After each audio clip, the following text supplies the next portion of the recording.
Acompanhando a nossa programação. Bom dia, Antônio Gustavo. Bom dia, Elaine Valdez. Bom dia para você, pecuarista, para você, produtor rural.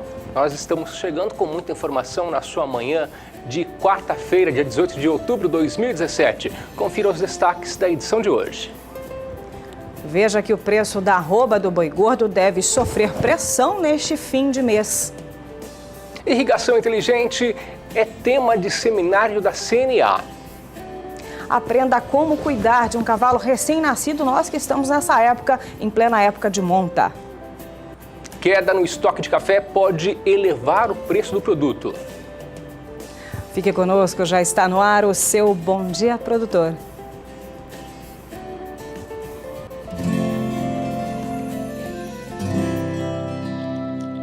Acorda que o galo já cantou e o sol já vem fazer brotar mais um novo dia. Lenha no fogão, café pra esquentar e a bicharada no quintal. Horta pra molhar, tira leite no curral. Arreia o cavalo, tem gado pra campear.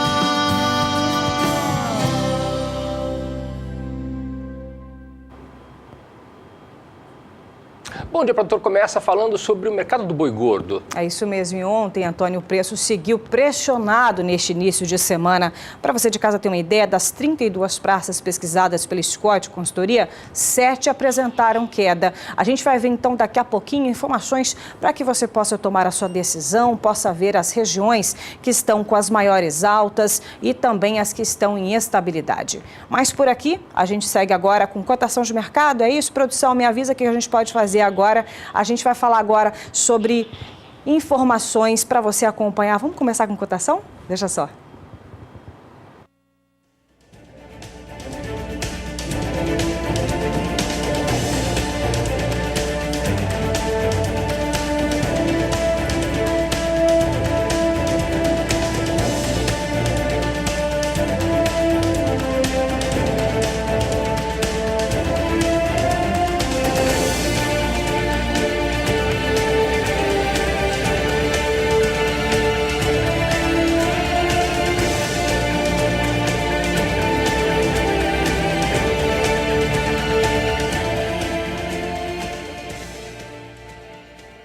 Bom, a expectativa de preços mais firmes para a arroba do boi gordo em outubro, como ocorre sazonalmente, até o momento não ocorreu. O cenário de oferta não é abundante no país, né? Mas atende aí a demanda da indústria frigorífica, que não tem interesse no momento em alongar as escalas em função das vendas ruins e acaba pressionando, né? Aproveitando também para pressionar para baixo as cotações no mercado do boi gordo, né? Mas vale destacar que nos patamares mais baixos de preços oferecidos, são poucos os negócios realizados. Em São Paulo, nas duas praças pesquisadas pela Scott Consultoria, desde o início de outubro, o preço da arroba do boi gordo caiu 1,1% e está cotado aí em R$ 140, no caso dos pagamentos à vista, considerando aí os valores livres de fundo rural, né? E para o curto prazo, a expectativa, e na realidade quem vai definir o rumo do mercado do boi gordo são as vendas aí, como é que vai ficar o escoamento da carne bovina no país, né? Existe a expectativa de uma melhora para o final do ano e é justamente o que eu acho que vai definir uma evolução, talvez uma melhora aí, uma sustentação nos preços do boi gordo. E a demanda pela carne bovina está em baixa e isso faz com que os frigoríficos não vão à compra. É isso mesmo. E olha, em diversas regiões, as indústrias aproveitam a menor necessidade de compra e testam o mercado, ofertando preços menores para a arroba dos animais terminados. Vamos dar um giro pelas regiões brasileiras com valores atualizados ontem pela Scott Consultoria. E o começo é a região Sudeste. Vamos para a região Sudeste verificar os preços testados ontem pela Scott Consultoria, onde você pode observar que tivemos uma queda de 50 centavos em Barretos e também em Araçatuba, e agora o preço está em R$ 140, o preço da arroba à vista. Já a região de Belo Horizonte, Minas Gerais, 135, Triângulo Mineiro e parte norte de Minas, R$ 137. O mesmo valor verificado também no estado do Espírito Santo. Já a parte sul de Minas Gerais, R$ 133, enquanto que o Rio de Janeiro, a média é de R$ 136 o preço do boi gordo à vista. E a gente gira pelo Brasil, vamos agora para a região sul, que não apresentou alteração entre segunda e terça-feira. Você acompanha comigo Para a região nordeste do Paraná, a cotação do arroba do boi gordo fechou a R$ 137,00. Região oeste de Santa Catarina, R$ 138,50. Já na região oeste do Rio Grande do Sul, por lá é o quilo vivo, fechou a R$ 4,20 e em Pelotas a R$ 4,40.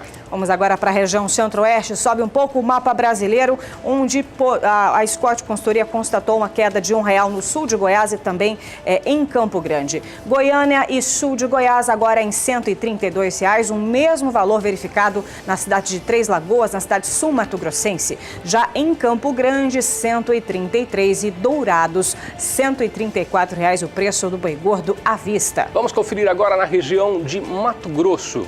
Você acompanha aqui que em Cuiabá fechou a R$ 129,00, na região norte do Mato Grosso, R$ 125,50, região sudeste, R$ 128,50 e na região sudoeste, R$ 127,00. É bom lembrar que nós tivemos quedas de R$1 em Cuiabá e na região sudeste de Mato Grosso. Vamos subir mais um pouquinho, a gente vai lá para a região nordeste, onde a Scott apontou uma queda de R$2 no oeste baiano. Alagoas ainda no patamar de R$ 153,00. Aí sim, a gente vê a parte oeste com essa queda de R$2, agora em R$ 138,50. A parte sul baiana, R$ 136, enquanto que o oeste do Maranhão, R$ 129,00. E na região norte do país teve alta. Você acompanha que no Acre fechou a R$ 119,00, Redenção no Pará R$ 131, Marabá R$ 129, Paragominas também R$ 129, igualmente para a região sudeste de Rondônia. Já na região sul do Tocantins fechou a R$ 128,00 e na região norte do Tocantins R$ 127,00. Destaque para Paragominas, que apresentou alta de R$1 entre segunda e terça-feira. Você acompanha agora as cotações para o boi magro nas principais praças do país.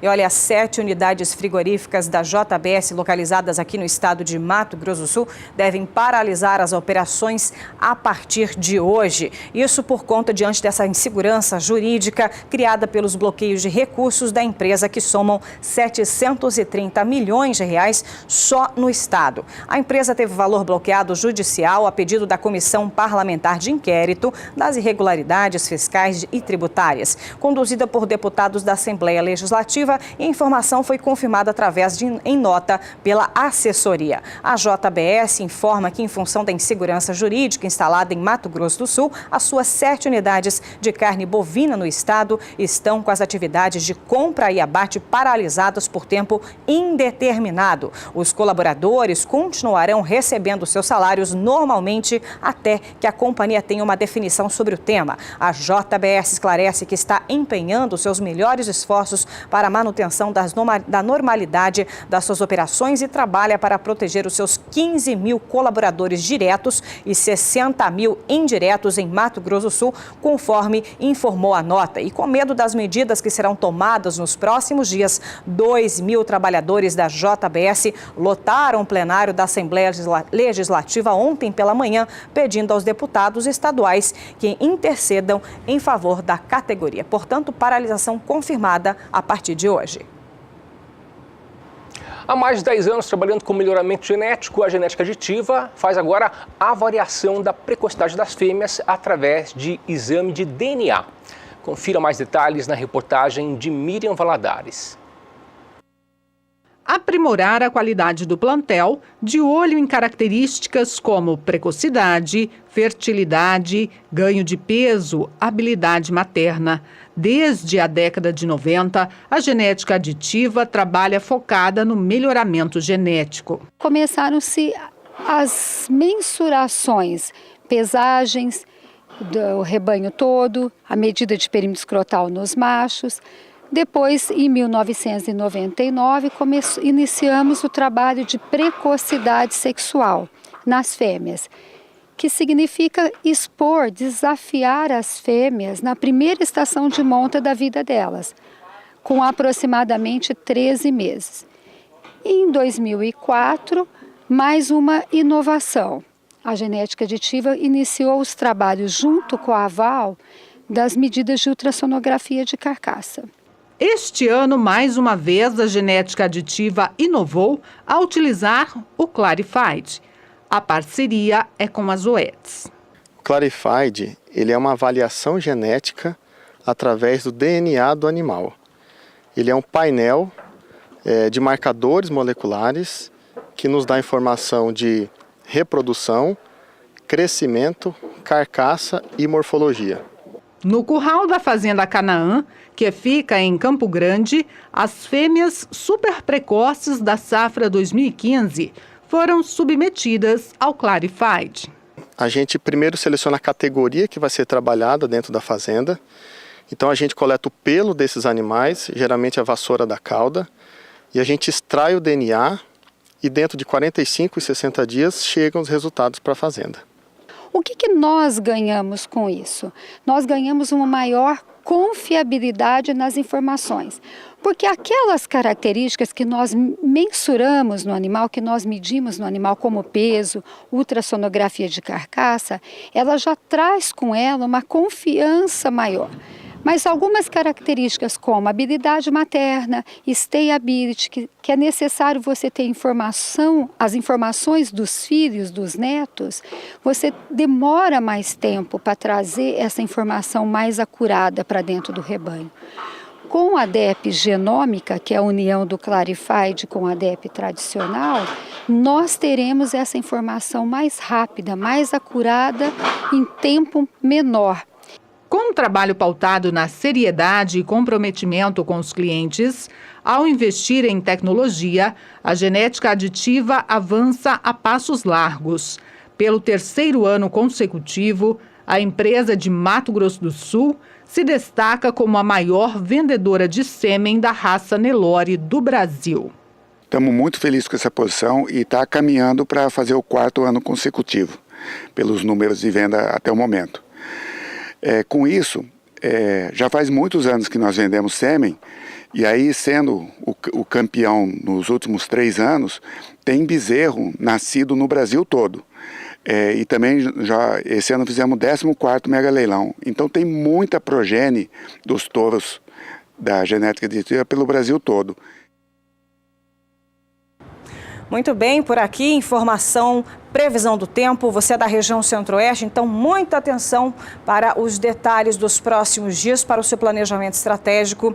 E olha, as chuvas continuam muito irregulares aqui na região, algumas localidades recebendo pouco nível de água, pouca chuva chegando para cá. E isso, claro, já está maltratando ainda mais as condições das pastagens, as condições hídricas estão bastante debilitadas em várias localidades aqui da região centro-oeste. Por isso eu vou perguntar a Juliana Rezende, da Somar Metrologia. Ô Juliana, tem previsão mais otimista? Vem chuva para cá? É com você, bom dia. Agroclima, oferecimento Biomatrix, sinal verde para alta qualidade em grão e silagem de milho. Olá, bom dia a todos. Os cenários mais otimistas para as áreas de pastagens da região centro-oeste somente devem ocorrer a partir do final do mês de outubro, porque aí novas áreas de instabilidade vão conseguir avançar pelo centro do país e voltar a provocar chuva mais abrangente. Agora, as chuvas seguem muito irregulares na região. Por conta disso é que a umidade do solo ainda segue baixa nas áreas em laranja do mapa e aí mantém os pastos com ritmo mais lento de crescimento. Nos próximos 5 dias, a previsão ainda vai ser de tempo mais seco, tanto em Goiás como também na maior parte do estado do Mato Grosso. As áreas de instabilidade vão conseguir avançar somente pelo Mato Grosso do Sul. Aí tem previsão de chuva forte na metade sul do estado, acumulados de até 70 milímetros. Quem vai estar responsável por essas instabilidades do Mato Grosso do Sul é principalmente os ventos em altos níveis da atmosfera, que vão acabar provocando a formação de um canal de umidade no centro do país, que vai trazer mais umidade para as áreas centrais do país. No decorrer da próxima semana, essas instabilidades ainda conseguem avançar, mas aí as chuvas perdem força. Dessa vez, o acumulado não deve passar de 15 milímetros na maior parte. Só que agora as chuvas se tornam mais abrangentes. Apenas no nordeste do estado do Mato Grosso e também no norte de Goiás é que ainda não deve chover.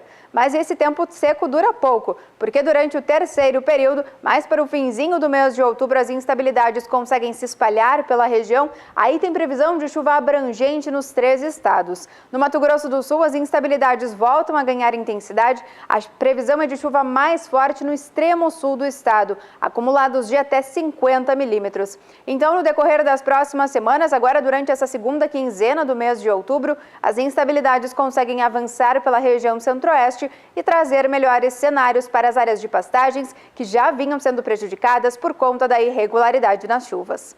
Daqui a pouco eu volto com mais previsão do tempo. Grata, Juliana Rezende, pelas informações. Então, daqui a pouquinho, previsão para as demais áreas produtoras, regiões aqui do país. Mas nós vamos a um breve intervalo comercial. Voltamos daqui a pouquinho para falar dos melhores leilões do país, com transmissão aqui pela Rede SBA. Não sai daí, a gente volta em 2 minutos. 7h39 pelo horário de Brasília. Bom dia, produtor, de volta na sua manhã de quarta-feira, meio de semana. Mas olha só, hoje é o dia específico para você ficar atento às grandes oportunidades que acontecem aqui pelo Canal do Boi. Por exemplo, quinta-feira, amanhã, começa a transmissão de um importante evento por aqui. É a vitrine Nelore Sertanejo. Na oferta, 70 touros Nelore e ainda 10 jumentos. Mais informações você acompanha agora. José Cantídio e Filhos apresentam Vitrine e Leilão Nelore Sertanejo. 70 touros Nelore padrão e mocho. 49 anos de seleção vão desfilar numa vitrine especial entre os dias 19 e 25 de outubro e darão um show nas batidas do martelo dia 26. Vitrine e Leilão Nelore Sertanejo. 24 parcelas e frete free para todo o Brasil na malha viária. Realização Vitrine Leilões. Transmissão Canal do Boi e Agro Canal. E por aqui as ofertas não param não, viu? Ó, já anota na sua agenda, porque esse vai ser um poucos dias depois, no dia 31 de outubro. Oportunidade também é para você fazer um grande investimento. E veja só, começa a segunda praça do leilão judicial Leão Irmão Alagoas. A gente vai acompanhar nessa entrevista feita pelo jornalista Walter Pulga Júnior, lá nos nossos estúdios em São Paulo. Ele que conversou com o engenheiro agrônomo Leonardo Amaral sobre os detalhes dessa grande oferta. Veja só. Leonardo, obrigado por ter vindo. É um prazer recebê-lo aqui. Vamos explicar o que é essa área que será leiloada agora no final de outubro. Uma área muito boa, né? O que você me diz? Você esteve lá acompanhando o que ocorre naquela região. É um bom negócio? Olha, eu diria que é um excelente negócio. As áreas são consolidadas em cana já há diversos anos. A localização é espetacular. Elas estão às margens da rodovia. O solo é um solo privilegiado, altitude, enfim, é uma área já consolidada em cana. São mais de 1.500 hectares, não? Sim, são 1.513 hectares. Existe um bloco que, em torno de 1.400 hectares, que é uma área contígua, né, muito bem localizada, e que está, né, que forma... Não foi abandonada, né? Vamos mostrar essa área? Vamos lá. Nós temos uma gravação que foi feita lá.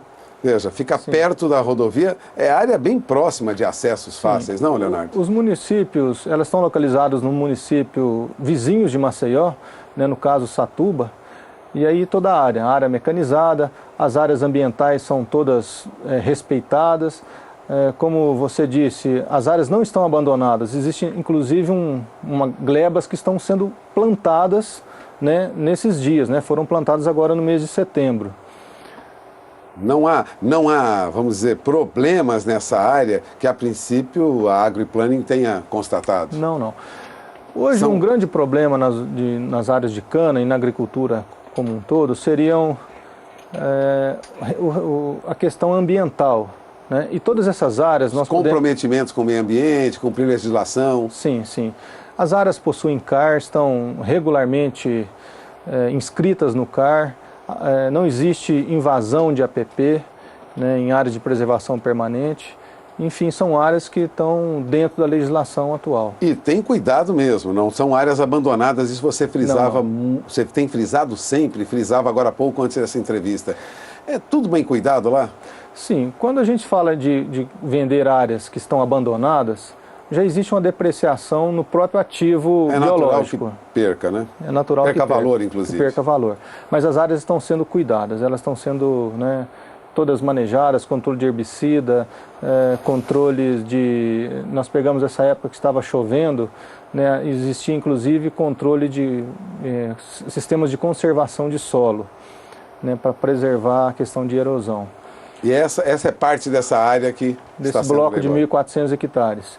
Né, existem canas, né, já no terceiro corte, tem canas no quarto corte e tem canas que estão sendo plantadas agora. Quer dizer, há uma estrutura, e é bem perto de Maceió, como você lembrava, não? Sim, são áreas próximas de Maceió, que é a capital do estado, né, e a fácil acesso, a margem de rodovias. Margem de rodovias. São áreas favoráveis, não? Sim, são áreas favoráveis. E já há trabalhadores na região já acostumados a lidar com essa atividade já há muitos anos, não? Sim, não há problemas de mão de obra, de escassez de mão de obra lá. Né? Inclusive não existem litígios, em discussão na justiça, problemas de invasão de terras, não estão próximas a parques ambientais. E você esteve lá, né? As imagens mostram aqui, você tem na tela.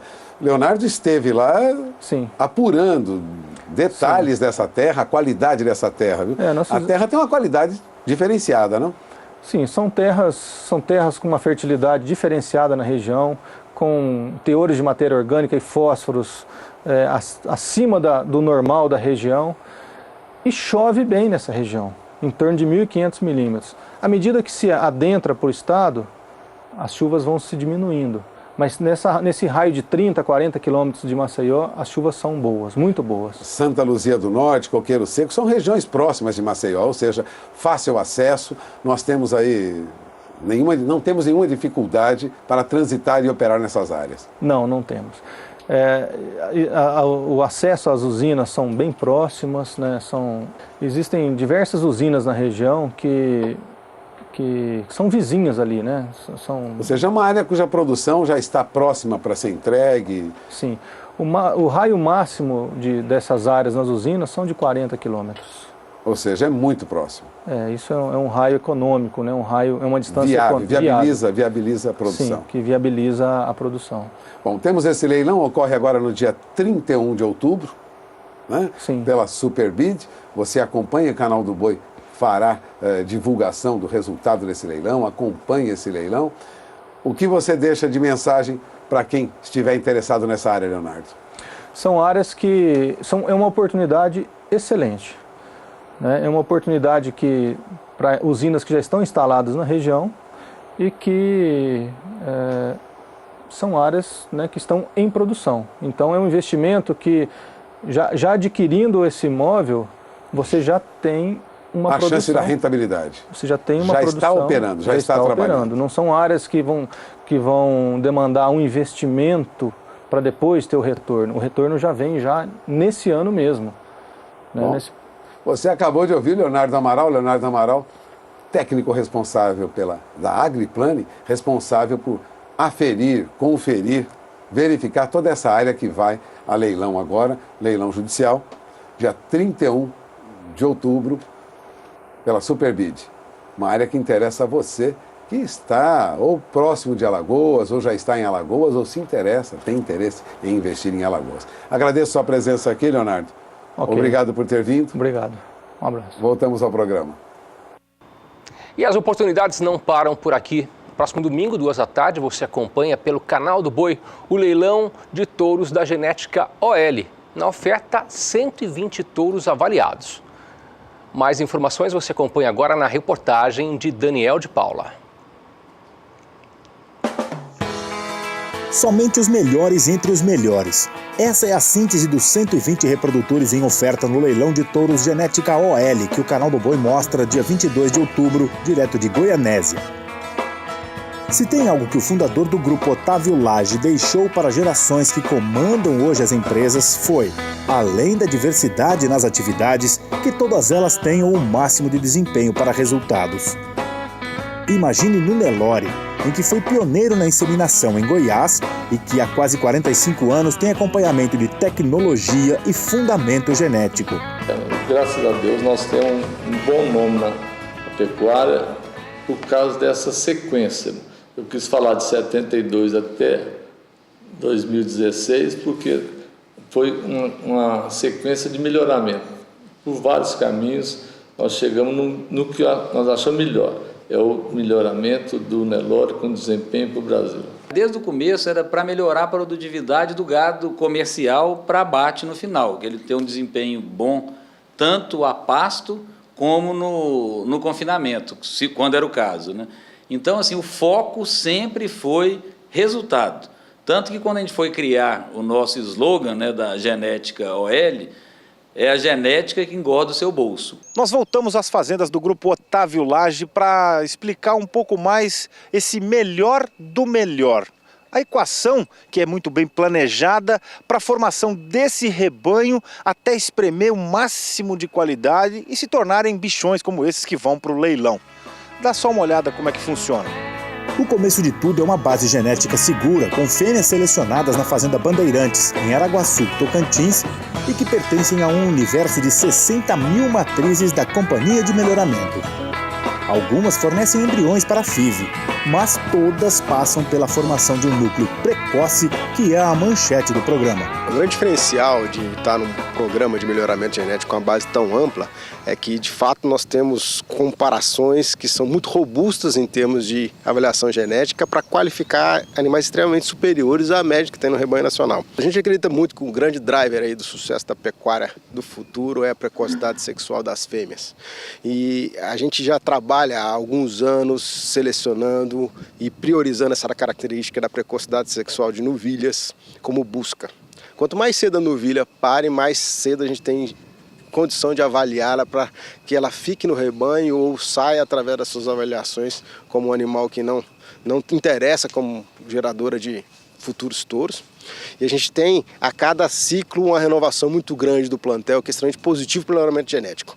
E o que a gente tem para oferecer realmente é uma pecuária de ciclo curto, através da genética Nelore, com precocidade sexual, para emprenhar os animais o mais cedo possível, para a gente começar a ter matrizes parindo cedo e gerando caixa cedo nas propriedades de quem escolhe a genética OL.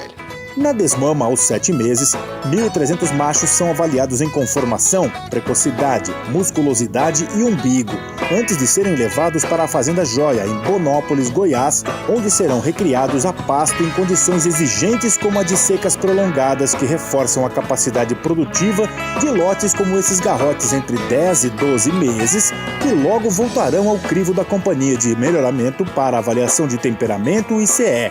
Só os 20% melhores viram candidatos a SEIP. Mas não acabou ainda não. Serão aplicadas ainda as notas para racial, aprumo, harmonia. E 10% desses animais que vieram aqui para a Fazenda de Goianésia, que é o centro comercial da empresa, ainda serão descartados. Isso significa que vão sobrar aí para o SEIP cerca de 230 animais dessa safra. Mesmo assim, todos eles ainda serão genotipados, mas só 120 deles é que são escolhidos para o leilão. Ou seja, os melhores entre os melhores. E desses 90%, dos 20%, nós estamos levando para o leilão só metade. Então, é o melhor gado produzido por nós, selecionadíssimo, que vai dar nesse leilão. A gente tem um universo de animais ceipados maior. Os que vão a leilão são os excepcionais animais, o top da safra, que a gente entende que são aqueles animais que o mercado está buscando pelo nível de raridade. São poucos animais que chegam nesse ponto em termos de índice. A gente tem percebido que, com a experiência prática, a gente tem cada vez tido uma procura maior. É uma coisa interessante que o nosso gado PO, normal, sem ser o ceipado, ele tinha até mais liquidez no passado que o ceipado. Agora, o ceipado acaba rápido porque quem testou viu que o negócio, de fato, melhora a reprodução e eles acabam tendo bezerros muito mais precoces, mais eficientes nas suas fazendas. Sem dúvida é o melhor do melhor. É o que a gente tem realmente como marca, é mostrar para o mercado no leilão o que a gente tem de melhor em termos de genética Nelore, tudo que a gente acredita em termos de pecuária do futuro, de vanguarda, porque o nosso compromisso é esse. É fazer o que a gente acredita e oferecer para quem está perto da gente, para os parceiros, o que a gente acredita para a pecuária de futuro. Esse futuro está no Leilão de Touros Genética OL, dia 22, a partir do meio-dia, no Centro Comercial do Grupo Otávio Lage, em Goianésia, com transmissão pelo Canal do Boi. E no dia 9 de novembro, o Canal do Boi transmite mais um leilão judicial da massa falida Boi Gordo. Mais um lote pertencente à fazenda que fica em Comodoro, no estado de Mato Grosso, conhecida como Joia da Coroa. Mais informações você acompanha agora na reportagem de Valdir Pacheco.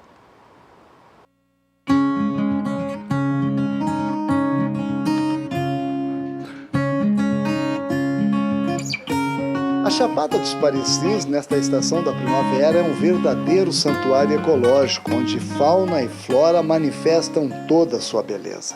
A Chapada está localizada no sudoeste de Mato Grosso, no corredor da BR-364, que abrange 4 municípios produtores: Campo Novo do Parecis, Sapezal, Campos de Julho e Comodoro, formando assim o grande polo de produção com soja, milho, pluma de algodão, girassol, cana para a produção de etanol e açúcar.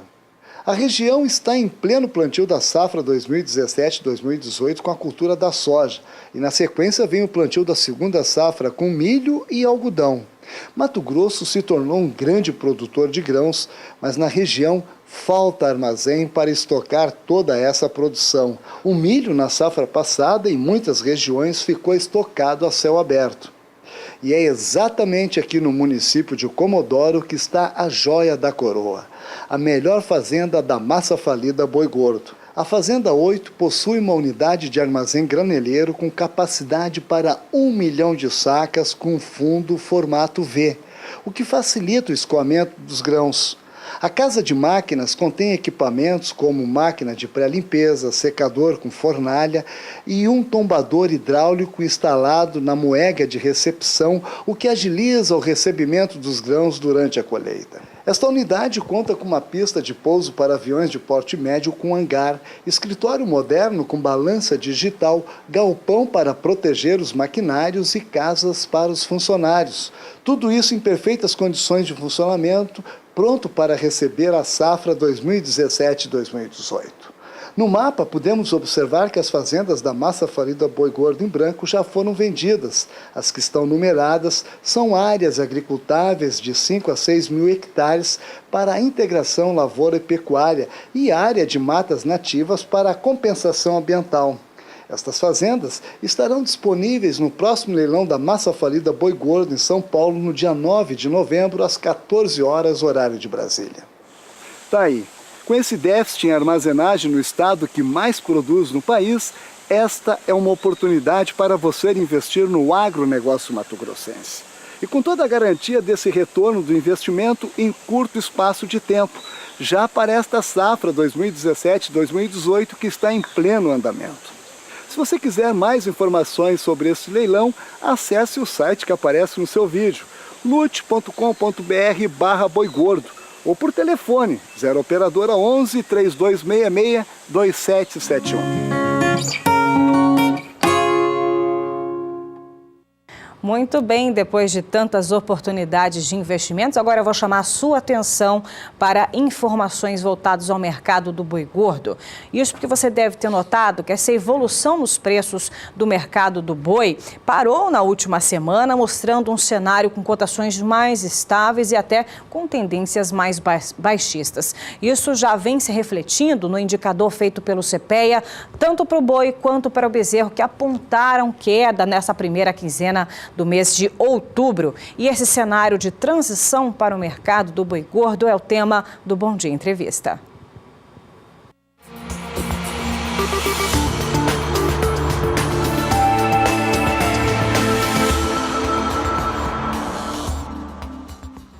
E para para falar sobre o assunto, estamos recebendo aqui em nossos estúdios João Pedro Cuti Dias, analista de agronegócio aqui do Canal do Boi. Bom dia, João. Bem-vindo aqui ao programa.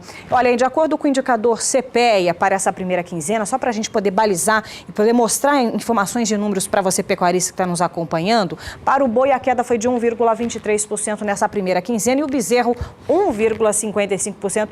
É normal esse período de transição para esta época do ano? Olha, Helena, o mercado fazia uma previsão que poderia haver uma queda significativa em função da entrada de gado confinado. Esse gado confinado é um número muito que ainda muito instável. O IMEA divulgou que o Mato Grosso, que é o maior produtor do estado do Brasil, tinha 625 mil cabeças em confinamento. Vamos supor que seja 25% o Mato Grosso e os 75% dos demais estados, nós teríamos aí ao redor de 3 milhões de cabeças, menos que isso. Isso uma parte já foi consumida. O mercado, e tanto o mercado interno, ele vem absorvendo o que está sendo colocado no mercado. E as exportações vão muito bem, obrigado. O número que saiu da segunda quinzena de outubro fala em 6.200 toneladas dia. Ou seja, se nós continuássemos com esse ritmo durante o mês de outubro, nós teríamos um aumento nas exportações em relação a outubro de 2016 na faixa de 47%, que é um número bastante expressivo. Então, o que está acontecendo? Você tinha uma perspectiva de que houvesse uma queda significativa. Não ocorreu isso. E outra coisa, há no mercado hoje ofertas de preço bem acima dos parâmetros que nós estamos falando. Ou seja, Mato Grosso se fala em boi perto de R$ 139 a R$ 140 reais, quando esse é o preço que está no mercado de São Paulo. Ou seja, é verdade. Está havendo um mercado que tem muitas ofertas de preço de um valor superior aos números que estão sendo colocados, sejam indicadores, etc. Então, o que está acontecendo? Você não tem uma oferta expressiva de gado. Por quê? Porque as principais regiões produtoras de gado do Brasil sofreram ou com geada ou com seca. Eu vejo aqui no nosso estado, você não vê pasto, à exceção nas áreas de integração. Caso contrário, é tudo rapado, é no chão. Ou seja, a chuva está atrasando, está a ponto de atrasar o plantio da própria lavoura de verão, está atrasada. Está atrasada. Então, o que acontece? Gado de capim, gado em cima de pastagem, que vai ser beneficiada com a chuva, só daqui 90 dias, 70 dias, não vai ter gado pronto para abate a curto prazo. O gado confinado, quanto que falta bater? 1,5 milhão, 2 milhões? Porque normalmente quando começa a chuva, há uma redução significativa no estoque de gado confinado, ou seja, o confinador sabe que com barro, com dificuldade, atrapalha o processo e acaba vendendo esse gado antecipadamente. Então não tem uma oferta expressiva de gado para chegar. O mercado, e outra coisa, o último bimestre do ano, ele se caracteriza por um aumento de oferta de dinheiro, o 13º e tal. A economia nossa começou a mostrar sinais de recuperação, o clima de confiança aumentou, a inflação dos alimentos é um dos fatores que está ajudando, até tão baixa que acaba melhorando o poder de compra da população. É um quadro favorável. Agora, aqui ontem aconteceu um fato, mais uma emoção nessas várias que ocorreram durante o ano 2017, que aqui no Mato Grosso do Sul, o JBS, que tem 45% do abate na mão deles, fechou as plantas dele, em função de uma polêmica que está tendo com uma CPI na Assembleia Legislativa, que bloqueou os recursos deles e eles pararam o abate. Hoje, vamos ver como é que o mercado reage. Nas outras crises, o mercado mostrou maturidade, ou seja, o pecuarista falou, tudo bem, eu preciso vender, mas eu não vou vender por qualquer preço. Porque o que acontece? Quando você tem uma concentração excessiva na mão de um grupo econômico, uma ação dele pode criar um embaraço para todo mundo. Mas nas duas ocasiões, seja em março, na Operação Carne Fraca, ou seja em maio, na delação dos irmãos Batista, o mercado se acomodou, parou, houve uma queda de preço, o pessoal segurou, diminuiu, abateu só aquilo que precisava abater, ele não foi uma corrida para abater, porque quando você provoca uma alteração, como pode ocorrer daqui para frente, especialmente no Mato Grosso do Sul, Os demais frigoríficos, bom, tem oferta excessiva, eu vou puxar meu preço para baixo. Então, esse é o momento de cautela para ver o que vai acontecer. Momento de cautela, aí uma palavra importante, então, no dicionário do pecuarista para esse ano de 2017, no final das contas, né, seu João? Mas a demanda existe, Helene. Eu acho que as exportações estão boas, a demanda tem, o mercado interno está pagando. Os frigoríficos tinham uma margem muito grande em relação ao preço que eles pagavam pela arroba e o preço que eles vendiam a carne desossada. Já reduziu? Reduziu, mas reduziu a níveis ainda razoáveis. Está com uma margem próxima a 25%, de 20% a 25%. Ou seja, é uma margem razoável. Não é uma margem... E esse preço que está sendo ofertado na carne bovina, o mercado está absorvendo esse preço. Tá certo. Nós conversamos com o João Pedro Cuti Dias, analista de agronegócio aqui do Canal do Boi. Muito obrigada, seu João. Nós fizemos também, só para lembrar o público de casa, que nós fizemos essa mesma pergunta sobre essa pressão, sobre essa análise do mercado do boi gordo para a Mariane Crespolini, também do CPEA, e para o Rodrigo Albuquerque, especialista em gestão de risco em pecuária. Ao longo dessa semana, você vai acompanhar também o que eles dizem sobre esse período de transição para o mercado do boi. Muito obrigada, seu João. Até nosso próximo encontro. Até lá. E por aqui a gente vai para um breve intervalo comercial, mas é bem rapidinho. Em 2 minutinhos a gente está de volta e o destaque é Pecuária Leiteira. 8h06 pelo horário brasileiro de verão. Seja muito bem-vindo ao Bom Dia Produtor. Esse bloco dedicado à pecuária leiteira. E nessa última segunda-feira começamos a semana com um manifesto que aconteceu lá em Prata, no Parque de Exposições, lá no estado de Minas Gerais. Foi o movimento nacional SOS Leite Balde Cheio, Bolso Vazio, que teve inclusive a presença do ministro da Agricultura, Pecuária e Abastecimento, Blairo Maggi. E após essa movimentação, todas as pessoas que estiveram presentes, todo esse público, eles foram até a BR-153 continuar essa manifestação, inclusive com distribuição de leite. Luiz Crozara vai trazer detalhes para você. Olha aí, olha como estava o cenário, os caminhões parados e as pessoas distribuindo leite com faixa. Está feito, está dada a largada desse movimento que deve ser apenas o primeiro dia, mas que vai seguir tempo afora. Anda um pouquinho comigo aqui, só para registrar, Zay. Está aqui o presidente da BCZ, Arnaldinho. O que você achou desse movimento? Você que é um homem ligado à genética, à Zebu, à BCZ, né? Mas o leite é importante, o Zebu também tem participação, né, presidente? Rosara, eu tenho certeza que nós estamos tendo, né, um dia muito importante para os produtores de leite. Nós estamos aqui com o Luiz Henrique, está aqui representando a Cetrim, uma cooperativa que sempre deu muito apoio ao produtor. Não, Luiz Henrique, e nós temos que aproveitar esse ministro, que é um minhoca da terra, né? A gente já viu o trabalho que ele fez aí nesses momentos difíceis da carne e ele está aí para agora ajudar no leite. E a gente tem que dar apoio aí, porque nós sabemos que a pressão que ele sofre de outros ministérios em Brasília, né? É um momento da gente estarmos unidos. Eu acho que esse é um momento importantíssimo. Daqui, a partir desse momento, nós estamos juntos, todas as entidades ligadas à atividade, né? A gente está junto para que a gente possa, de fato, fazer um programa para o produtor de leite a longo prazo, né? E um programa sério, né? Porque está envolvido muitas famílias. A grande parte do leite produzido no Brasil é de pequeno criador, e o pequeno criador é a família, envolve toda a família na atividade.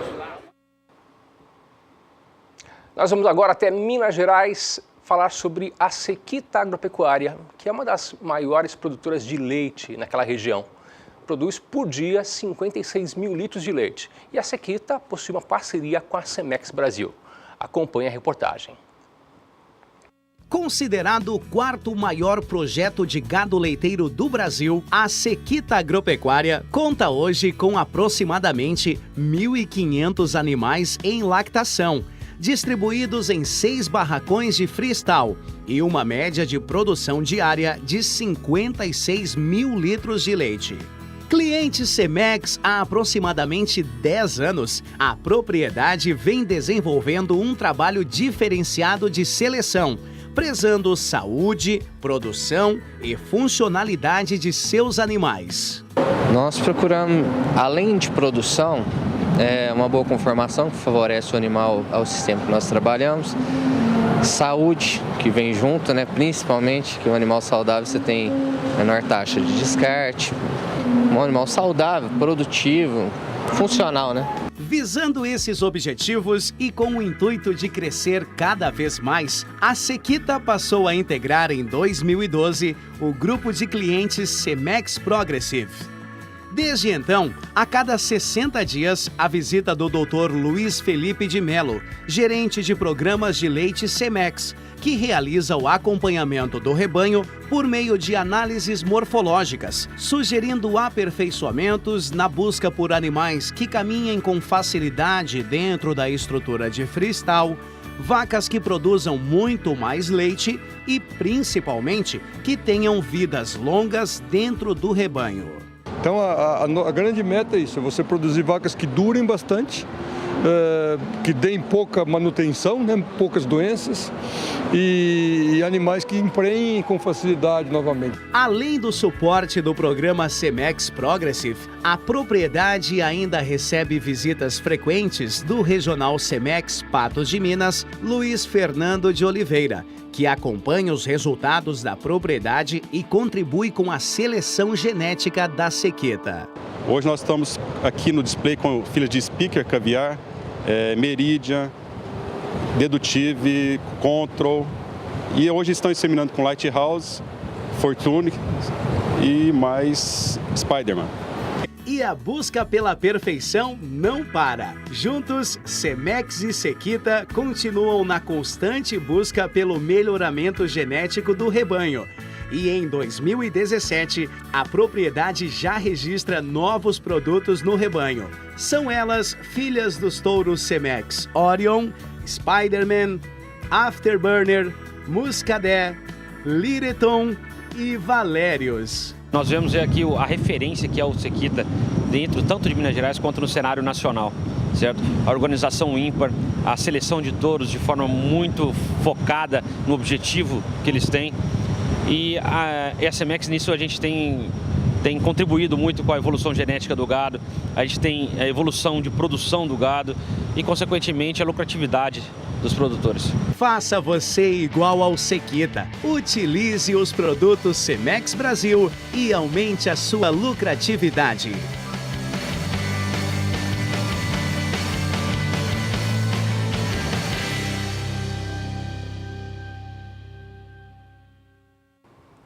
Bom dia, produtor. Destaca agora a previsão do tempo. E se você é da região sudeste, muita atenção nas informações.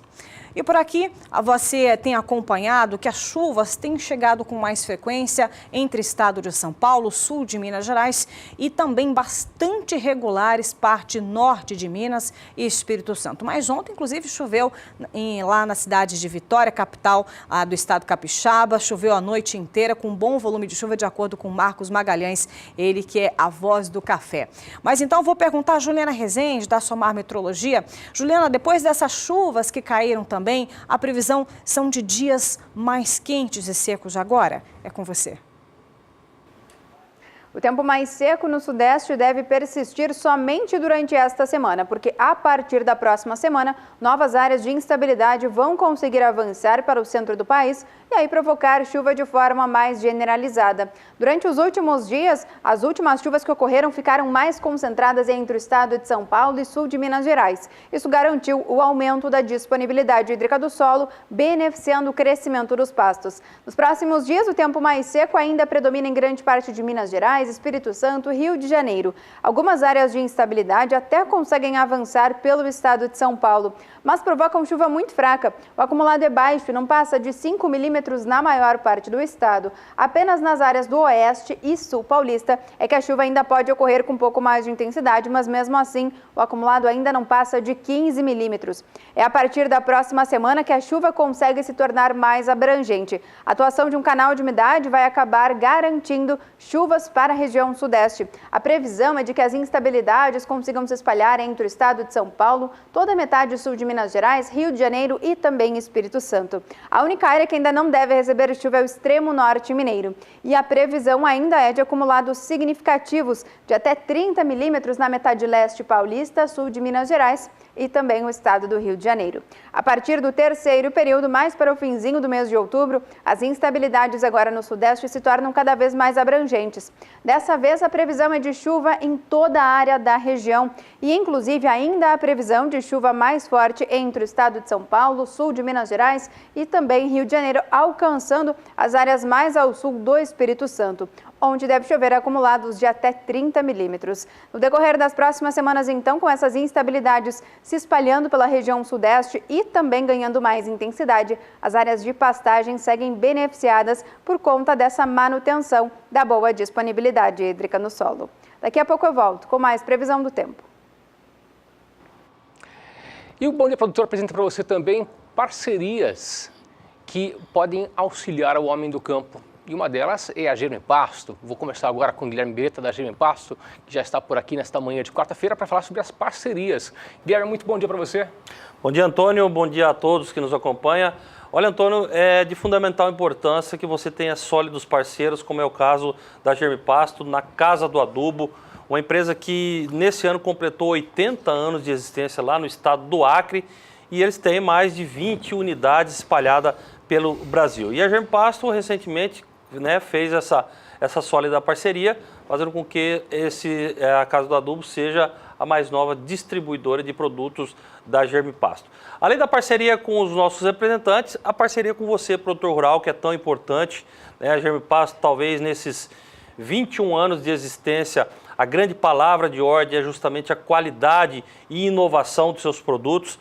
Haja vista que nós recentemente lançamos novidades, como é o caso da Semente Select e também da VDTech Multi, e sempre antenada em nichos de mercado. Então a Germipasto, sem dúvida nenhuma, é uma das grandes empresas que oferece semente de qualidade para você. Ô Guilherme, a Germipasto possui representantes em todo o país? Em todo o país, Antônio, nós temos aí vários representantes. Em qualquer estado que você clicar lá, você vai ter os dados desse representante e aí fica muito fácil você adquirir os nossos produtos. Lembrando também que a Germipasto hoje trabalha com 19 cultivares, 19 tipos de sementes, as braquiárias, os pânicos e também leguminosas, e todas essas 19 cultivares em 3 apresentações. Sementes convencionais, então a gente tem esse material ainda porque muitas vezes a gente se depara em situações onde você está numa região que gosta desse produto, você tem afinidade com esse produto, então nós temos aí as braquiárias com 50 de valor cultural e os pânicos com 35. Semente Select também figura no nosso portfólio, que é um material que nós lançamos recentemente e traz toda a tecnologia de uma boa germinação de produto e também sementes com 80 de valor cultural. Olha, falando em grandes parcerias, falando em sólidas parcerias, vamos conferir, nós vamos lá para o estado do Acre, a cidade é Rio Branco, falar um pouquinho mais da mais nova parceria da Germipasto, que é juntamente com a Casa do Adubo. Dá uma olhada aí.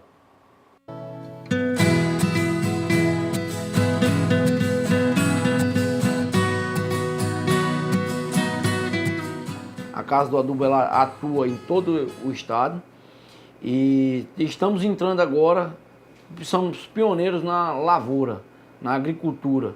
Estamos trazendo isso aqui para o estado. Hoje temos poucas áreas agricultáveis, mas já é bem representativo para o estado, onde a gente buscava tudo de fora, tudo dos outros estados. Hoje aqui Rio Branco consegue produzir. A nossa região hoje ela é uma região com índice pluviométrico muito alto, em torno de 2.500 milímetros. Então as forrageiras que são mais plantadas aqui no nosso estado é MG5, umidícola, braquiarinha e piatã. Então hoje o que tem atendido as necessidades dos nossos clientes e dos produtores são essas cultivares.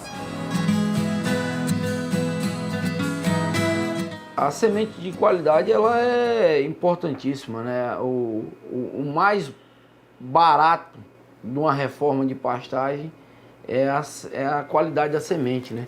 E isso a gente tem trazido para o produtor. É tanto que o produtor comprou a semente sem ter a apresentação do mesmo, só em confiar na marca Germipasto. É a tranquilidade que o cliente busca, né, de qualidade, e que de fato ele vai executar um planejamento de reforma de pastagem, ele vai atingir o objetivo, né? Porque com qualidade, assistência técnica e segurança, isso hoje é os pilares que mais traz tranquilidade para os nossos clientes. Select ela é uma semente de alto valor e de muita qualidade. O produtor no Acre é um produtor que busca usar um produto de bastante qualidade. Então, por isso a gente fornece hoje 90% da nossa venda está em cima da semente Select. Ela tem uma apresentação muito boa. Isso gerou grande confiança no produtor. A gente tem os canteiros experimentais que foram feitos com a Select e de extrema qualidade. É uma semente muito, muito boa.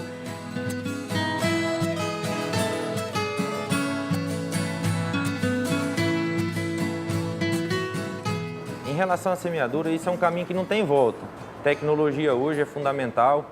É um equipamento que traz um custo-benefício satisfatório. Ela se paga. Então, assim, hoje, quem busca tecnologia, custo e benefício, a VDTEC é a solução para os clientes. A VDTEC Multi, ela é uma semeadora de excelente qualidade, né? O produtor tem procurado e tem gostado muito. Ela é uma máquina que traz uma eficiência na hora do plantio, com precisão, onde o produtor pode ter a inteira confiabilidade em usá-la, e ela vai trazer muito bons frutos para o produtor que usá-la, né? Adquirir a máquina, né? E aqui, junto com a Casa do Adubo, comemorando seus 80 anos, a Germipasto compareceu também, além da sua linha de sementes, com a VDTEC Multi, tá? A VDTEC Multi é versátil, é prática e econômica. Por quê? Você pode fazer, primeiro, 2 operações em uma só vez, semeadura e incorporação. Isso nos valores de hoje, senhores, dá uma economia de 50, 60 reais por hectare. Então, com cerca de 200, 250 hectares, a máquina se paga. Além de tudo isso, a versatilidade, ela pode ser utilizada acoplada ao trator, fazendo a semeadura e incorporação de uma vez só, né? Fazendo a semeadura junto para a formação de palhada, junto com a plantadeira de milho, no uniporte, tá? Utilizando os 3 VDTECs Multis, fazendo uma largura de semeadura de 24 metros no quadriciclo, na caminhonete. Então a versatilidade é imensa.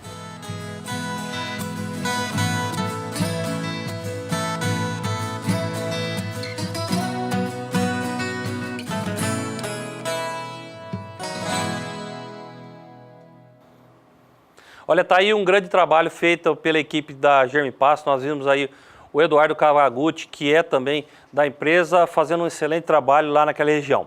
Olha, meu amigo, você que precisa de bons produtos, precisa de produtos diferenciados aí na sua propriedade, é muito simples você adquirir os nossos produtos ligando nos telefones que aparecem aí na sua tela. Operadora 67 3389 6700 e também 0800 647 0050. Se você precisar de mais auxílio, você vai encontrar aí na nossa página na Rede Mundial de Computadores, www.germipasto.com.br.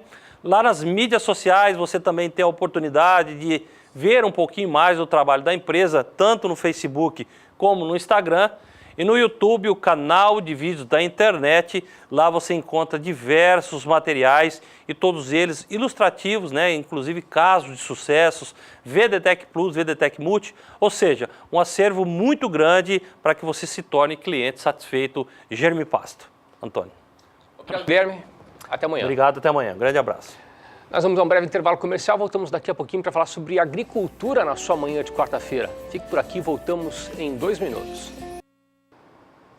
8 horas e 26 minutos. Bom dia, produtor, de volta na sua manhã de quarta-feira para falar agora sobre previsão do tempo para a região sul do país. O estado do Paraná foi o último a apresentar uma melhora na umidade do solo. Isso porque lá o solo estava bem seco, vinha apresentando declínio frequente. Mas o estado do Paraná foi o último a recuperar as condições hídricas do solo. Vamos saber agora se existe previsão para que essa pastagem fique prejudicada para os próximos dias. Quem traz para a gente as informações é a Juliana Rezende, da Somar Meteorologia. Juliana, conta para a gente. Ainda não há riscos de diminuição da disponibilidade hídrica do solo do sul do Brasil. Pelo contrário, durante as últimas chuvas, essas instabilidades tiveram potencial para aumentar a umidade do solo de forma bastante expressiva. Por conta disso é que os índices agora estão superiores a 90% nas áreas do Rio Grande do Sul, Santa Catarina e também no sul do Paraná. Nos próximos dias, a chuva ainda não vai dar trégua. Previsão ainda é de que um novo sistema frontal volte a provocar chuva no sul do país. Agora, a chuva mais expressiva vai ficar concentrada no oeste de Santa Catarina. Acumulados de até 100 milímetros podem ocorrer nessas áreas. E ainda segue chovendo forte no norte do Rio Grande do Sul e praticamente todo o estado do Paraná.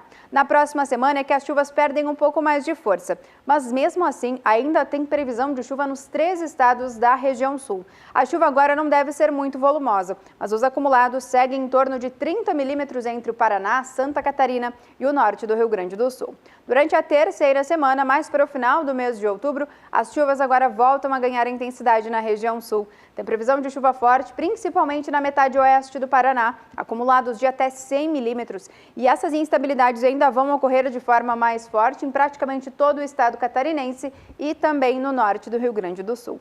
Então, no decorrer das próximas semanas, as chuvas vão ganhar cada vez mais intensidade na região sul. O risco é, sim, para o excesso de umidade do solo, que pode ainda prejudicar o manejo dos animais no campo. Mas, em relação às pastagens, essa umidade ainda segue garantindo bom crescimento para os pastos. Daqui a pouco eu volto com mais previsão do tempo.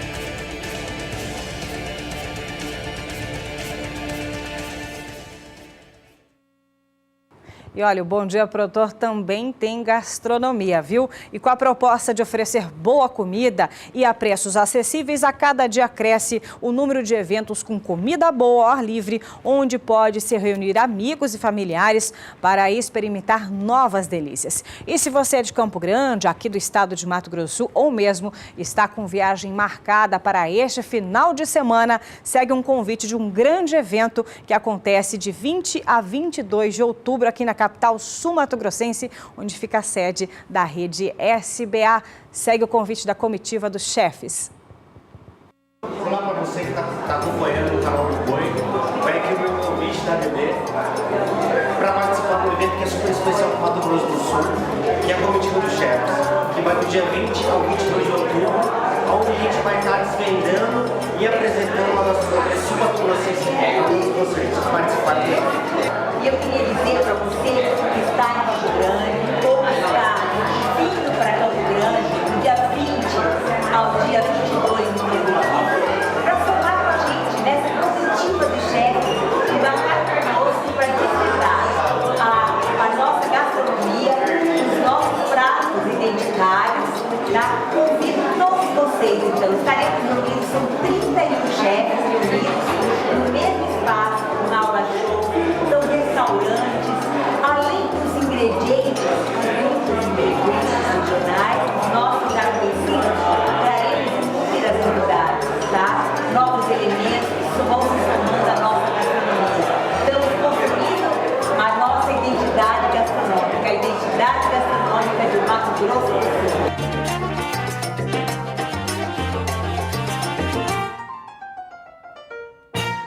Que delícia, viu? Gastronomia da melhor qualidade e a preços acessíveis para você que é aqui de Campo Grande ou mesmo já está com viagem marcada aqui para a capital sul-mato-grossense. Por aqui eu vou trocar de assunto, vamos falar de assunto importante. Agora o destaque são os cavalos, os equinos, porque começou agora desde o início da primavera também a estação de monta em equinos. Neste período temos os dias mais longos com maior luminosidade. E para os equinos a luz está diretamente associada à reprodução e é nessa fase do ano que as éguas começam a ciclar ou entram também no seu período de competência sexual. E os cuidados que devem ser tomados neste importante momento de estação de monta são tema do Bom Dia Entrevista.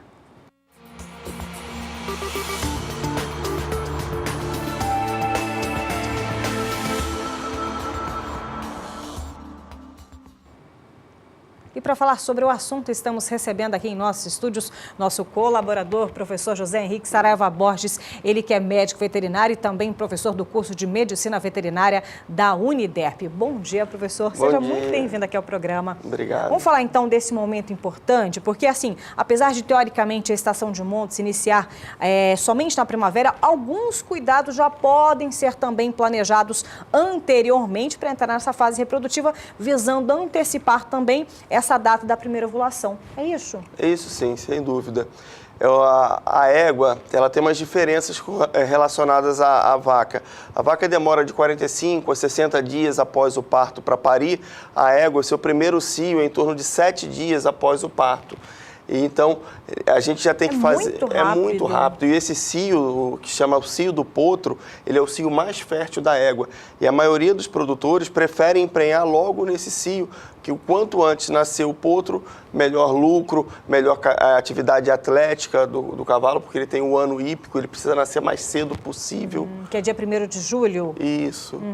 E aí, o quanto antes ele nascer, perto de julho, melhor para a vida atlética posterior dele, mais valorizado no mercado também é esse potro. Tem isso também, né? Tem. Questão de valorização. Então, nessa época, a gente tem que pensar em vacinar as éguas, mesmo tendo prenha, para quê? Para que ela tenha produção de anticorpos, para quando o potro nascer, ela ter uma grande quantidade de anticorpos para passar para o potro, pelo colostro.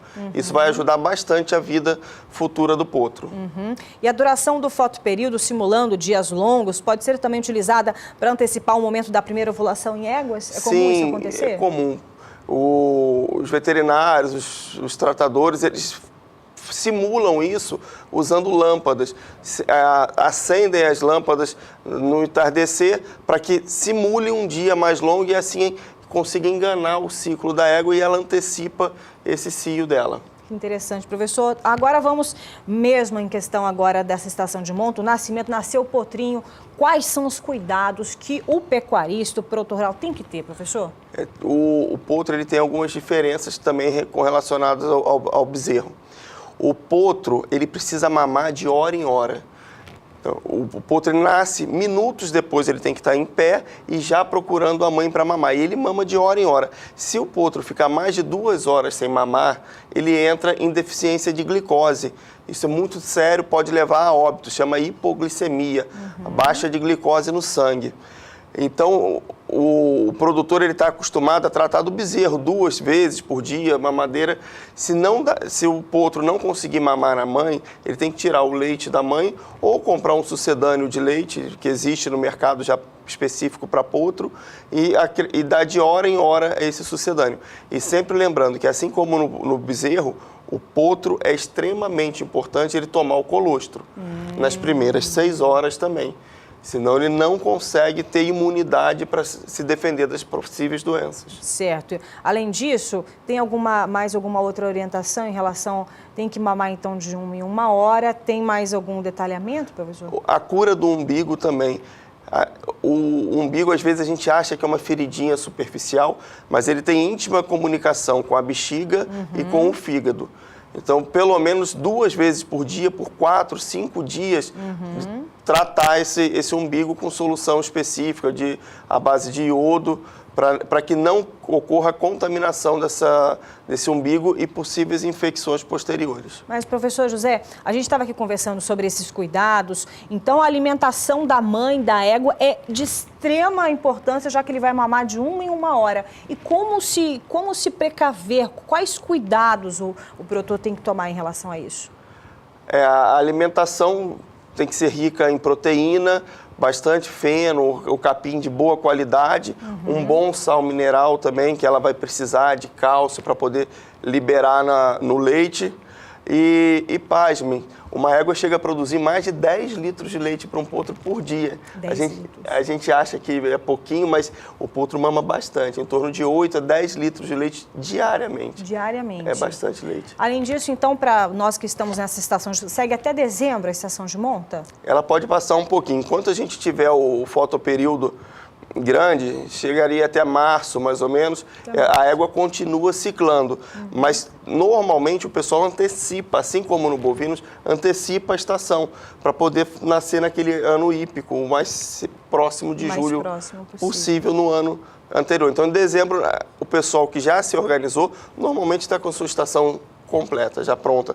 Mas as éguas que estiverem vazias, elas continuam ciclando até final de março, início de abril. Professor, então vamos deixar algumas orientações que o senhor acha importante, porque já passou o planejamento, já estamos aí em pleno período de monta, o que fazer nesse momento, quais os cuidados, até visual, observar ali o local e também algumas ações que precisam ser feitas a partir de agora. Fazer com que o potro nasça em um ambiente limpo, de preferência num piquete, relatar ao seu veterinário de confiança problemas no ano anterior, por exemplo, eu perdi muito potro com essa doença, para que essas atitudes possam ser tomadas para diminuir o problema no ano seguinte. Por exemplo, tem uma doença que mata bastante potro, chama rodococos.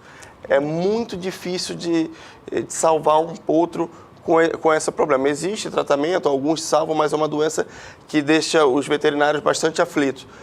Numa propriedade, por exemplo, que tem esse histórico dessa doença, que cursa com diarreia e pneumonia, a utilização de um plasma nos animais recém-nascidos seria de uma boa importância, porque aumenta a quantidade de anticorpo circulante. Além do colostro, você dá o plasma, esse animal fica mais resistente e consegue suportar a carga dessa bactéria que possa estar no ambiente.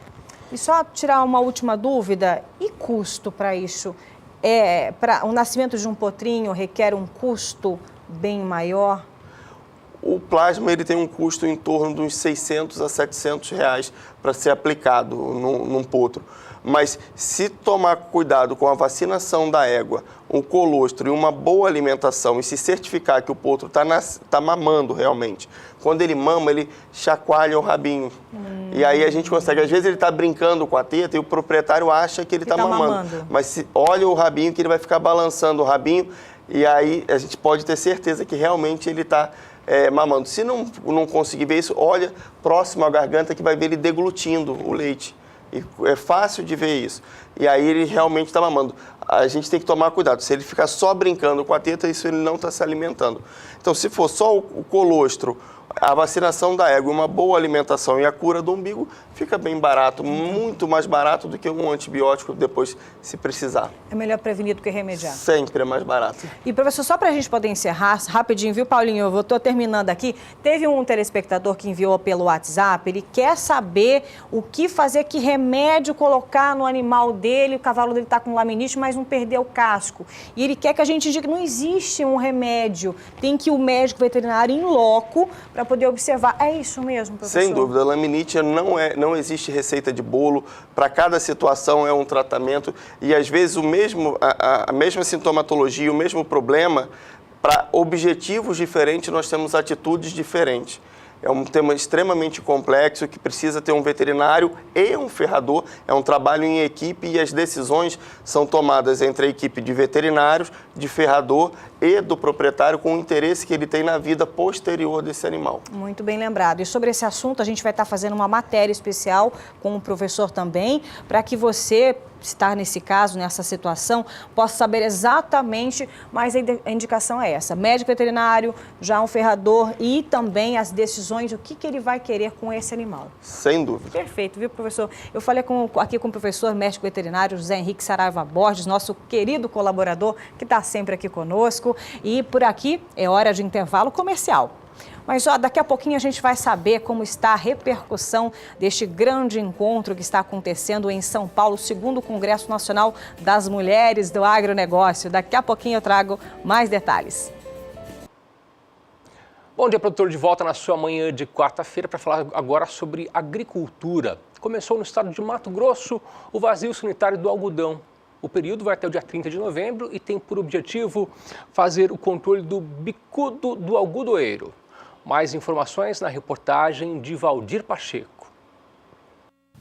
Os produtores de algodão dos municípios que integram o núcleo regional, como Médio Norte, Norte e Noroeste, regiões como Campo Novo do Parecis, Sorriso, Lucas do Rio Verde e Sapezal, respectivamente, tiveram até o último sábado, dia 14, para concluir a destruição dos restos culturais do algodoeiro.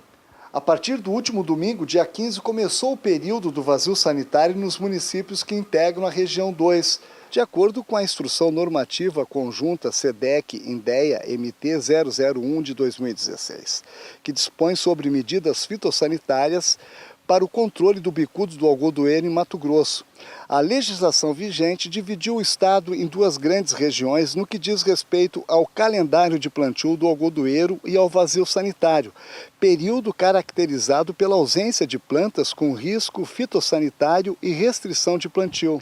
A região 1, integrada por municípios dos núcleos regionais Centro, Centro-Leste e Sul, região de Campo Verde, Primavera do Leste, Rondonópolis, respectivamente, o vazio sanitário foi iniciado no dia 1º de outubro e terminará no dia 30 de novembro. A semeadura da safra 2017-2018 está autorizada a partir do dia 1º de dezembro. No caso da região 2, o término do vazio acontecerá no dia 14 de dezembro. O plantio da próxima safra poderá ser iniciado no dia 15. Essas alterações foram definidas por consenso entre pesquisadores, produtores de algodão, técnicos das fazendas e órgãos de fiscalização. Para evitar uma pressão maior de pragas como a do bicudo na próxima safra, já que o vazio sanitário visa eliminar a chamada ponte verde, responsável pela alimentação de insetos pragas, vetores de doenças do algodoeiro no período entre safra. Valdir Pacheco para o SBA. Começou ontem no estado de São Paulo, na capital paulista, o segundo Encontro Nacional das Mulheres do Agronegócio. Esse encontro encerra-se hoje, daqui a pouco começando as atividades deste segundo e último dia. Ele reúne mais de 1.000 mulheres atuantes do setor antes, dentro e pós-porteira, como, por exemplo, agricultoras, pecuaristas, profissionais da indústria, executivas de corporação do setor, sucessoras, produtoras integradas e cooperadas, além de toda a cadeia do agronegócio. E para você, mulher que não teve a oportunidade de ir nessa edição, já se prepara para a próxima, porque a gente vai ver agora com uma participante, nós que já vimos antes de começar esse evento, com a coordenadora do evento lá nos nossos estúdios em São Paulo, com o jornalista Walter Pulga Júnior. A gente quis saber como será que está esse evento, hein? Então a gente contactou uma integrante, uma participante deste grande evento. A gente vai falar com ela por telefone. Nós vamos falar com a Teia Fava, ela que é pecuarista e também diretora da Acrimate. Ela é de Barra do Garças, lá no estado do Mato Grosso. Bom dia, Teia Fava. Muito obrigada por nos atender. Daqui a pouquinho começando esse segundo e último dia, mas conta pra gente direitinho quais são as suas impressões, como é que tá este grande evento. Bom dia, Elaine. Puxa vida, que maravilha de congresso. Eu estou impressionada com a quantidade de mulheres que eu não tinha noção que existia no nosso meio, né? O meio do agronegócio.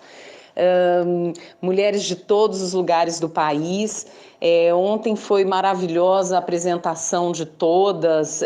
Eu pude estar presente e agradeço muito a oportunidade pela Acrimate, né? Eu sou diretora da Acrimate do meu estado, do Mato Grosso, e agradeço demais a convocação, né? Porque às vezes essas oportunidades criam-se e às vezes a gente não consegue estar aqui.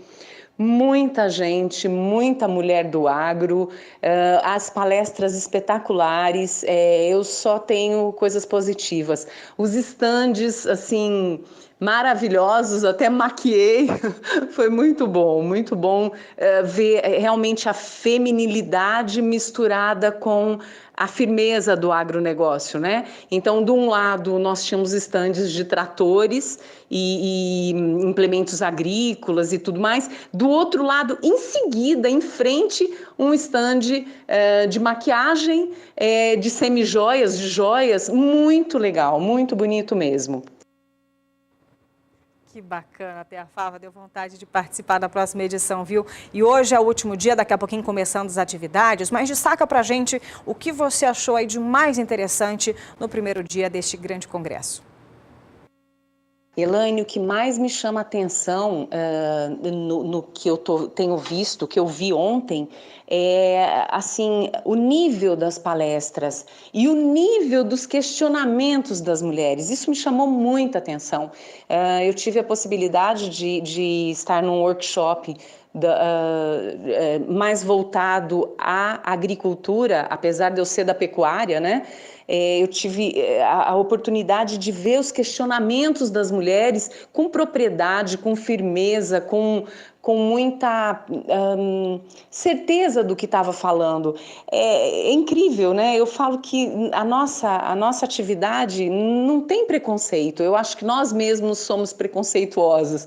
Então, assim, porque ali naquele momento eu vibrei, eu estava assim feliz por estar marcando presença e tendo a oportunidade de aprender junto com tantas pessoas que têm tanta sede do aprendizado.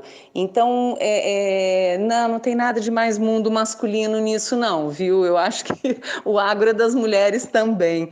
Eu queria agradecer demais a oportunidade de você, né, de estar fazendo essa entrevista comigo e deixar aqui um abraço a todos e convocar as mulheres que não puderam estar aqui, que o ano que vem venham, vale a pena, eu assino embaixo, tá? Vem mesmo, porque é um sucesso. Eu espero que as fotos que eu te passei de ontem possam ilustrar essa matéria. E hoje a minha expectativa é que seja ainda mais produtivo, se isso for possível. Olha, eu deixo aqui um abração para você, viu? Obrigada a todos do canal. Puxa, obrigada a você, viu? Thea Fava dedicou um tempinho para atender a nossa equipe, falou por telefone, enviou fotos e assim a gente conseguiu aproveitar um pouquinho de tudo isso que você falou desse segundo Congresso Nacional das Mulheres do Agronegócio, que segundo o professor José Luiz Tejon, o futuro do agronegócio está nas mulheres. Muito obrigada, Thea Fava, ela que é pecuarista e diretora da Acrimate. E agora o assunto é sobre irrigação. Especialistas no assunto estão debatendo em um congresso realizado pela CNA. Especialistas do Brasil e também de Israel estão participando em Brasília desse congresso realizado pela CNA. Mais detalhes com o Dacil Canepa. A chamada irrigação inteligente, ou gota a gota, segundo estudo comandado por técnicos de Israel, reduz o consumo em até 60% e, mesmo assim, garante ganhos na produtividade. De cada 100 mil litros de águas aplicados na técnica da inundação, apenas 45% chegam à planta. Já na irrigação gota a gota, a eficiência chega a 95%. O seminário marcado para este mês é uma parceria da CNA com a empresa Netafim, de Israel, e vai mostrar técnicas já dominadas para as culturas de arroz e café. Eram poucas culturas que eram atendidas por esse tipo de irrigação e agora a empresa que vai apresentar, a Netafim, tem umas novas tecnologias e com isso está aumentando muito a possibilidade de se irrigar novas culturas com irrigação localizada. Áreas maiores, antes eram projetos menores, agora tem grandes áreas irrigadas, subirrigação, irrigação enterrada. Então acho que vai ser uma boa oportunidade para o agricultor e para os técnicos conhecer o que há de mais moderno no mundo, que agora já pode ser aplicado aqui no Brasil na irrigação localizada.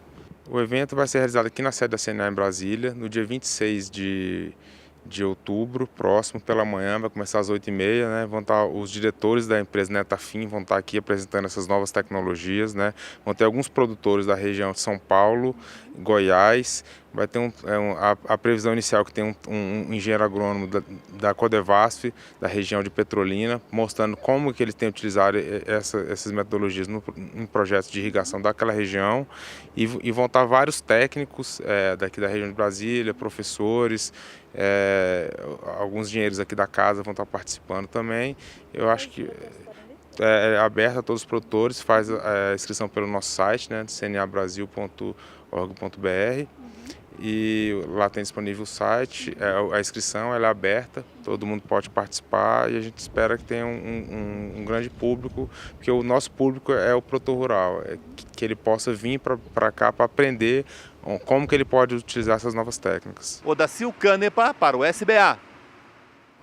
O assunto agora é o café. Eu trago números divulgados no último levantamento da Conab, Companhia Nacional de Abastecimento, referente ao estoque privado de café de 2016. Bom dia, produtor. Destacando o mercado do café nesta manhã de quarta-feira, veja que, de acordo com a Conab, em 2016, os estoques privados somaram 9.860.000 sacas. Em relação a 2015, quando foram contabilizadas 13.590.000 sacas, a queda, de acordo com a Conab, é de 27,4%. E para a Associação Brasileira das Indústrias de Café, esse número é preocupante.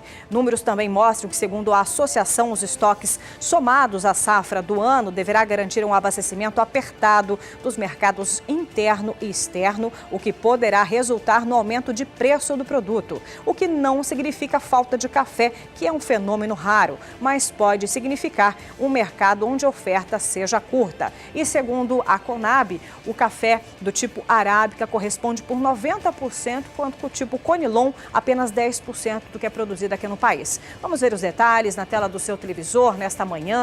Portanto, o café arábica 2016 representou 90% de tudo que foi produzido, e lembrando que somou 8.870.000 sacas. Já para o café, o estoque do café também, café conilon, temos aqui os números representando 10% ou 994.800 toneladas. A região sudeste é líder na produção nacional e é responsável por 90,7% do estoque total brasileiro na safra 2016. Os dados referem-se aos estoques em 31 de março, data em que antecede a nova safra de 2017, e foram fornecidos espontaneamente por produtores de todo o país. A pesquisa é realizada anualmente. Aproveito também para mostrar ainda a última estimativa divulgada pela Companhia Nacional de Abastecimento, divulgada em maio, em relação à safra de café 2017. Está aí na tela do seu televisor. Veja que 2017 a previsão, a estimativa é de alcançar 45.600.000 sacas. Veja que em relação a 2016 esse número está bem abaixo,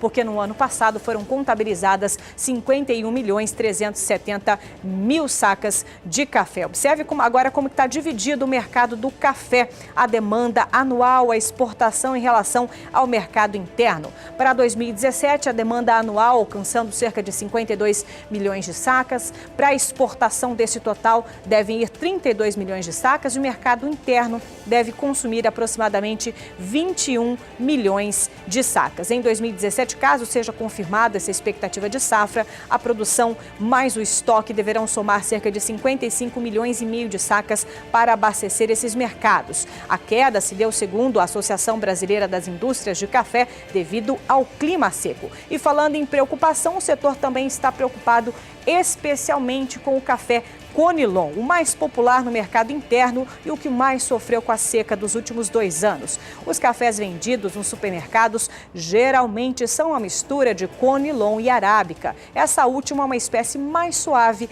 com variações que permitem a produção dos cafés gourmet, que são mais refinados. A produção do café conilon está estimada em 10 milhões e 100 mil sacas em 2017, e o estoque privado em 2016 foi o menor entre as espécies, com 994.800 sacas. Está aí o cenário de 2016 e a previsão e expectativa, de acordo com a Conab, em seu último relatório para a safra de café 2017.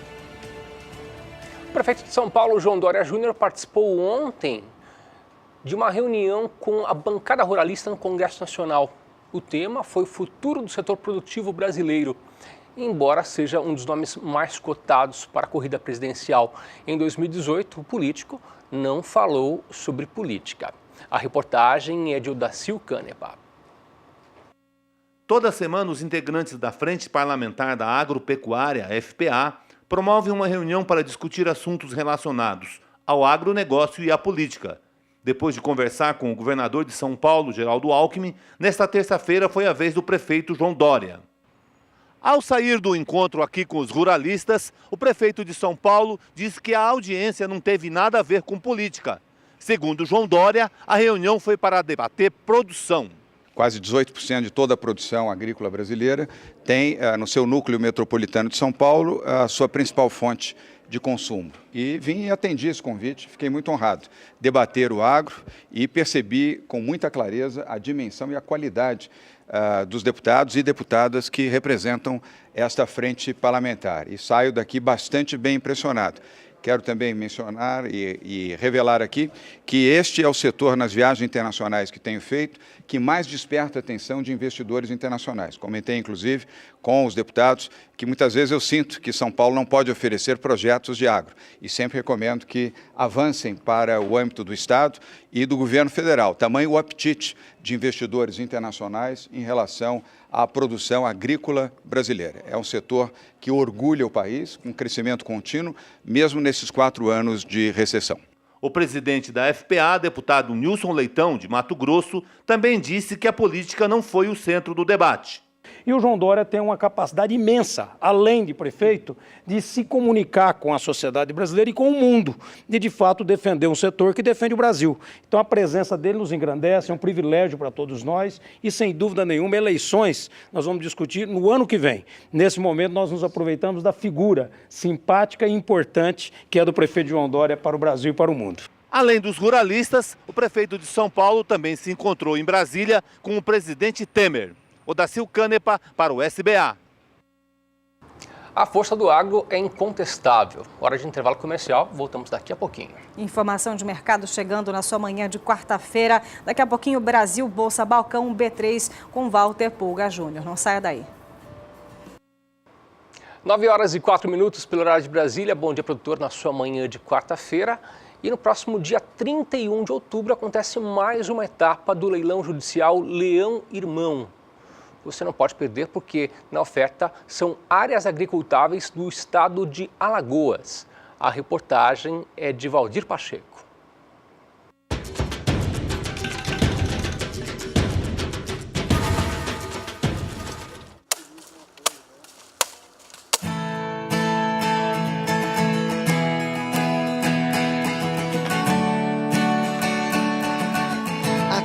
Para a produção de açúcar e etanol é a principal cultura agrícola do estado de Alagoas e tem um grande peso na economia. A cultura representa 20% do produto interno bruto. A cada dia mais o mundo tem se preocupado com o meio ambiente, fazendo com que a busca por práticas sustentáveis seja o foco de pesquisas e grandes investimentos. O Brasil se destaca no mundo pelo uso de energias renováveis, principalmente quando se trata de produção de etanol para o uso automotivo e energia gerada através de resíduos da cana-de-açúcar. E é exatamente aqui que surge uma oportunidade para você fazer parte do desenvolvimento do estado de Alagoas, através do leilão judicial Leão Irmãos. Ao todo, são 5 fazendas, todas próximas de Maceió, que irão a leilão agora no mês de outubro. A distância de Maceió a Santa Luzia do Norte, pela BR-316, são 30 quilômetros. E de Santa Luzia do Norte a Satuba são aproximadamente 8 quilômetros. E a distância de Satuba ao município de Atalaia são mais 45 quilômetros. Estas terras totalizam 1.513 hectares e estão cultivadas com cana para a produção de açúcar e etanol, e estão divididas em 2 blocos. No primeiro bloco estão 4 imóveis que totalizam 1.456,16 hectares. A fazenda Humaitá possui 1.033 hectares. A Fazenda Santo Amaro, com 128 hectares. O Sítio Ferreira, com 53,16 hectares, todas localizadas no município de Santa Luzia do Norte, com matrículas no cartório de registro de imóveis em Rio Largo. A Fazenda São José dos Gregórios possui 242 hectares. Está localizada no município de Satuba, nas duas margens da rodovia BR-424, no quilômetro 97. A documentação é garantida, havendo matrícula e CAR. A região possui o cultivo consolidado da cana há diversos anos, rodovias asfaltadas e regime de chuvas em torno de 1.500 milímetros por ano. Não há conflitos agrários ou áreas indígenas. Esse bloco é composto por 4 matrículas contíguas ou interligadas, todas do Registro de Imóveis de Rio Largo. Possui linha trifásica de energia. Esse bloco possui 68% de terras agricultáveis, mecanizáveis e se encontram cultivadas com cana. A topografia é plana, os solos possuem excelentes teores de argila e altitude em torno de 100 metros. Os canais de irrigação se encontram bem conservados. No segundo bloco, apenas um imóvel, a Fazenda Pau d'Arco, que possui 57,10 hectares no município de Atalaia, com registro no cartório de imóveis do próprio município de Atalaia. Se localiza a 10 quilômetros da BR-101, quilômetro 83. Estão 100% cultivadas com cana e altitude em torno de 150 metros. Não perca esta oportunidade de investir nesta matriz de energia renovável participando do leilão judicial da Leão Irmãos. A segunda praça será no dia 31 de outubro, com encerramento às 15 horas. Se você tiver interesse por mais informações, acesse o site que aparece no seu vídeo, superbidjudicial.com.br, ou por telefone 0 operadora 11 4950 9660. Vamos falar agora sobre clima, vamos lá para a região norte, atenção região norte, telespectador que envia para a gente fala também sobre a região norte, viu? E as instabilidades tropicais seguem mais frequentes aí na sua região, mas disso a gente vai acompanhar junto com a Juliana Rezende, se mesmo com essas instabilidades, se ainda existem áreas que estão com estresse hídrico, estão com falta de água. É com você, Juliana. Tem sim, tem áreas na região norte em que os índices de umidade do solo ainda seguem baixos, como é o caso do estado do Tocantins, Pará e também Amapá, porque as instabilidades tropicais da região nortista, elas ficam se concentrando mais na metade oeste, justamente nessas áreas onde a umidade do solo está um pouco mais elevada, principalmente nas áreas em azul do mapa. Então, por conta disso, essas chuvas não conseguem avançar de forma significativa para a faixa mais a leste da região nortista. Os pastos, principalmente das áreas em vermelho do mapa, ainda conseguem enfrentar mais dificuldade de crescimento devido aos baixos índices de umidade no solo. Nos próximos dias, a previsão ainda vai ser de chuva bastante regular na região norte.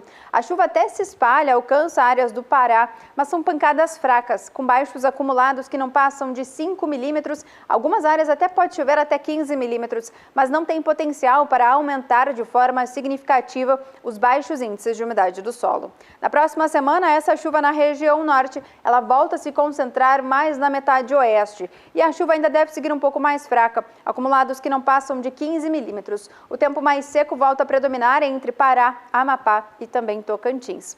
Na terceira semana, essas instabilidades agora, devido ao calor e à alta umidade do ar, ainda garante chuva em grande parte da região nortista. Agora a chuva ganha mais intensidade e consegue se espalhar um pouco mais pela região norte. Previsão de acumulados de até 30 milímetros entre o Amazonas e também Roraima. E agora volta a chover em áreas do Tocantins e grande parte do estado do Pará. Então, no decorrer das próximas semanas, as instabilidades ganham mais intensidade e se tornam mais abrangentes na região norte. Isso volta a garantir melhores cenários para os pastos que já vinham enfrentando dificuldade para se desenvolver devido a problemas de déficit hídrico. Hoje eu encerro por aqui a minha participação. Até mais! Obrigado, Juliana, pelas informações, pela participação. A Juliana volta amanhã aqui no Bom Dia Produtor. E agora eu pergunto, qual a temperatura ideal da carne para o consumo? Especialistas no assunto indicam temperatura de 60 graus. A repórter Kylie Rodrigues conversou com o professor da Unicamp, que falou mais sobre a qualidade da carne. Veja. Para se ter uma carne de qualidade, não basta apenas genética. Uma série de fatores influenciam no produto final, como o resfriamento no frigorífico, estimulação elétrica das carcaças, teor de gordura entremeada na carne, tudo tem peso no resultado esperado pelo consumidor. Mas qual a temperatura conserva a maciez? Em 60 graus você está completamente protegido em termos de saúde, né? E você tem uma carne muito mais saborosa, suculenta, porque tem mais umidade, né? Ela não perde tanta umidade e fica melhor. O resfriamento proporciona segurança ao alimento. Neste contexto, são necessárias ainda pesquisas nesta área. Dominar a ciência que está por trás disso tudo, que é uma coisa que o Brasil desdenha um pouco, é a ciência, né? É muito comum no Brasil você ouvir a opinião do churrasqueiro e não do cientista, né? E o churrasqueiro, ele faz a carne macia para você do jeito que ele quiser. Aí é o churrasqueiro. Mas ele depende de ter um bom churrasqueiro, porque ele assa numa temperatura maior, mais rapidamente. A carne no Brasil é de um gado Nelore que tem muito pouca gordura intramuscular, essa gordura entremeada na carne, que muitos chamam de marmoreio.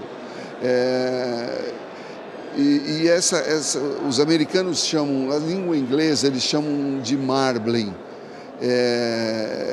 É mais bonito, eu acho, mais sofisticado.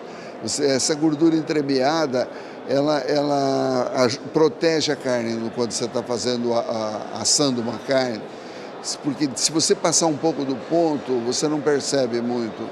Mas se você tiver uma carne magra como a nossa no Brasil, ela é magra, mesmo que ela tenha gordura por fora, você tira aquela gordura, internamente ela é muito magra.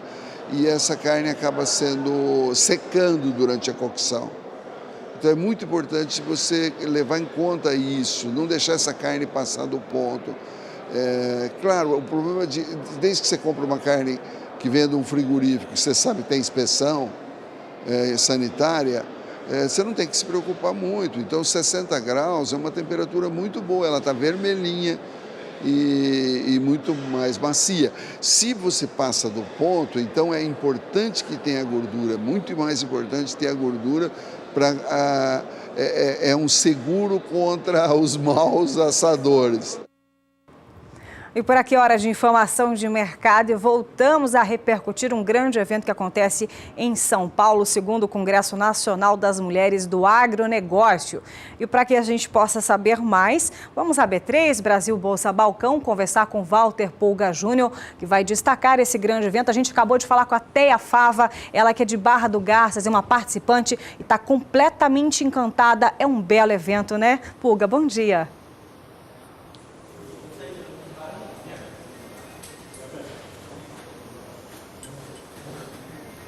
Bom, o que ocorre aqui em São Paulo, viu, Elaine, é que mais de 1000 mulheres estão reunidas aqui no Transamérica Expo Center para falar de gestão, liderança e outros temas do agronegócio, né? Na verdade, elas estão muito interessadas em gestão, em administração. As mulheres querem evoluir. Você terá detalhes sobre isso já já, uma pesquisa que foi divulgada pela ABAG, Associação Brasileira do Agronegócio. Mas o que nós temos aqui em São Paulo é a segunda edição do Congresso Nacional das Mulheres do Agronegócio. Aliás, as inscrições foram esgotaram-se este ano, né? 1000 vagas e não havia mais na semana passada já como fazer inscrições para esse evento. Bom, quem esteve lá foi Sara Kirchhoff e ela conversou com Carmen Pérez. A Carmen Pérez é presidente do Núcleo de Mulheres do Agro. Veja. Liderança globalizada, empreendedora e integrada. É com essa temática que está sendo conduzido o 2º Congresso Nacional das Mulheres do Agronegócio aqui em São Paulo. E quem também participa da organização e da realização deste evento é o Núcleo do Agronegócio. Quem está aqui comigo é justamente a presidente deste núcleo, Carmen Pérez. Carmen, em primeiro lugar, parabéns pela organização deste grande evento, que no ano passado já teve mais de 600 participantes. Este ano, então, superou as 1000 inscrições, inscrições esgotadas já há mais de 2 semanas. Sucesso total, né? Sucesso total, absoluto, né? Na verdade, nós somos uma aliança, né, estratégica. E o evento acho que foi uma surpresa para todos, para todas. O ano passado já foi um sucesso absoluto. Dessa primeira edição surgiram vários grupos de mulheres, novos grupos de mulheres.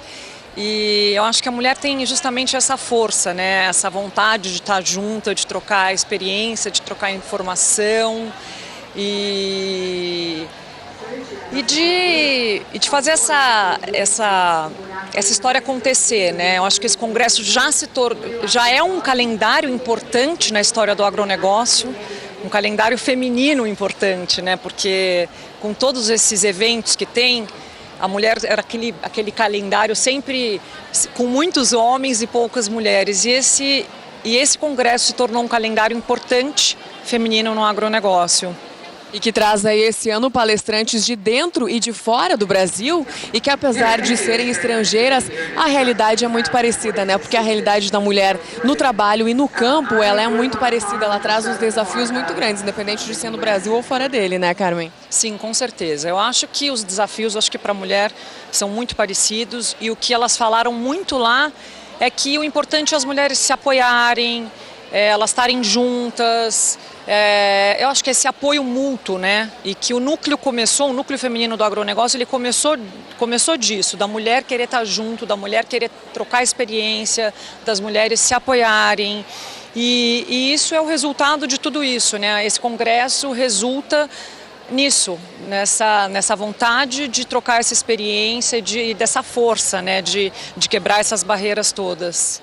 E hoje, Carmen, as mulheres elas representam mais de 30% na gestão das propriedades agropecuárias aí dentro do Brasil, né? E além disso, uma pesquisa que foi divulgada aqui no primeiro congresso no ano passado foi de que mais de 50% dessas mulheres gestoras das propriedades no Brasil, elas têm ensino superior. Então isso mostra essa busca aí pelo conhecimento também, né? Pela tecnificação, pelo conhecimento de se aprimorar cada vez mais para levar mais qualidade para esse trabalho lá do lado de dentro da porteira, né?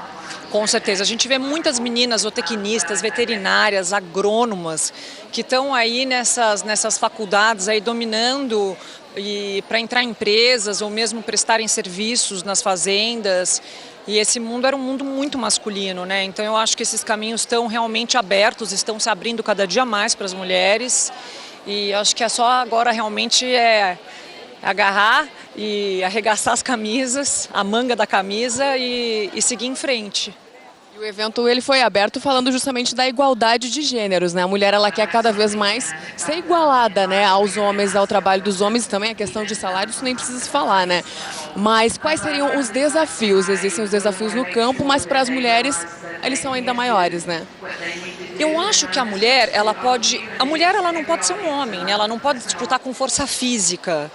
Então eu acho que a mulher ela tem que entender que é nessa parte da gestão mesmo que ela tem que mostrar que ela pode ser diferente, né? Então é justamente, eu acho que nessa parte de qualificação, é nessa parte de estudo, é nessa parte da gestão, porque ela tem um olhar muito diferente do masculino. E é essa parte que ela faz toda a diferença, que ela mostra a diferença dela.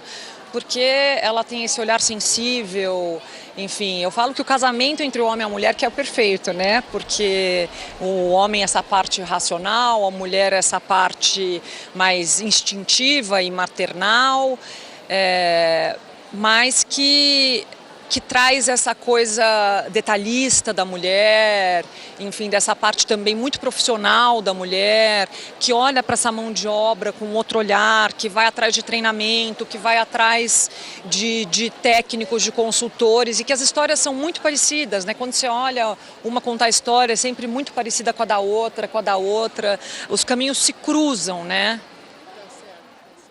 Carmen, muito obrigada pela sua participação aqui no SBA e parabéns aí pela organização desse evento. Muito obrigada a você. E nós voltamos ao programa. Pois é, e no final da tarde de ontem, no primeiro dia desse congresso, Elaine, foi divulgada pela BAG uma pesquisa feita pela empresa IPESO, e peso, né?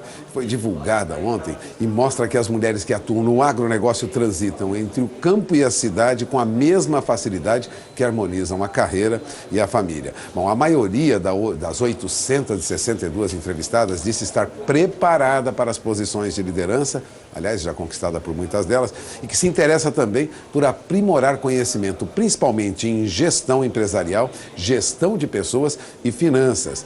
É o que ressaltava uma nota da ABAG distribuída quando anunciou essa pesquisa. Esse levantamento entrevistou mulheres de todas as regiões do país entre junho e julho agora de 2017. A pesquisa, intitulada Todas as Mulheres do Agronegócio, mostrou que quase 50% das entrevistadas atuam em propriedades classificadas como minifúndio. Portanto, quase 50%, 49,5% atuam em propriedades pequenas, minifúndio. Cerca de 26% em pequenas propriedades. 13,5% dessas mulheres em médias propriedades e quase 11% em grandes fazendas. Mas um destaque especial, 73% dessas mulheres trabalham dentro das fazendas. Agora, quanto à posição ocupada no negócio, quase 60% das entrevistadas são proprietárias ou sócias de propriedades rurais. A pesquisa ela abrange diferentes assuntos, ela envolve aspectos da mulher. Você terá detalhes sobre isso durante esta semana em entrevistas que nós vamos realizar com os realizadores desse trabalho, ouvindo mulheres de todo o país. Agora, 8 horas e 21 minutos, horário de Brasília. Eu aproveito que nós estamos aqui na B3 para acompanhar o que ocorre com os negócios das principais commodities agropecuárias, né? Café em Nova York, ontem encerrou com as operações com preços levemente mais altos. O mercado teve uma sessão de consolidação técnica, como se diz o jargão do mercado, né? Depois de perdas recentes. Mas a alta também não foi muito acentuada, não. Para você ter uma ideia, a alta não passava muito além de 0,30%. No entanto, bem distante aí daquela faixa de $1,30 por libra-peso para os vencimentos mais curtos. Isso para a café arábica, lá em Nova York, abaixo ainda de $1,30. Agora, o que ocorre com o café em Londres é que continuava em baixa ontem. Portanto, mesmo com alguma recuperação no mercado do café arábica, na Bolsa de Futuros lá de Nova York, em Londres nós tínhamos um movimento de baixa. Aqui na B3 nós tivemos alta, né? Alguns contratos subiram até 80 centavos de dólar por saca. O mercado encerrou em alta ontem aqui, acompanhou o mercado brasileiro futuro, o que ocorria no mercado futuro dos Estados Unidos. E essa recuperação acaba surgindo também nos preços pagos ao produtor. Segundo o CPEA, uma leve recuperação para o café ontem, alta de 0,19%. O mercado subia de novo para R$ 440,54 a saca em média. Diminui apenas, nessa leve recuperação, a baixa de quase 1,80%, quase 2% que nós tínhamos anteriormente. A queda agora é de cerca de 1,80%. Para o indicador de café arábica do CPEA. Café robusta, no entanto, assim como ocorreu em Londres, na Bolsa de Londres, no Espírito Santo também vem em baixa. Segundo o CPEA, a queda ontem foi mais acentuada, passava de 1,30%. As médias entre os dias 16 e 17 de outubro lá no Espírito Santo trazem café robusta com uma queda de 1,34%. Baixa para R$ 377,97 a saca em média. Neste mês de outubro, café robusta já perde 4,62% no mercado do Espírito Santo, tendo como referência esse levantamento feito pelo CPEA. Agora, o que ocorre no mercado agora é um ajuste que os analistas esperam ocorra rapidamente, porque boa parte dos cafezais perdeu mesmo um considerável volume de folhas com a seca e o calor. As flores aparecem melhores, isso traz um ânimo para o mercado, repercutiu como se o Brasil tivesse uma grande produção de café em função dessa florada, com as chuvas que ocorreram agora, mas trata-se apenas de espetáculo para fotógrafos, como ressaltam analistas de mercado, como o escritório Carvalhais, por exemplo, tradicional escritório de negociação de café no Brasil, que destaca que florada bonita este ano só para fotografia. Na verdade, a produção de café não será tão grande como a princípio se espera. E o que acontece no mercado do café neste momento lá em Nova York? Agora 9 horas e 24 minutos, horário de Brasília.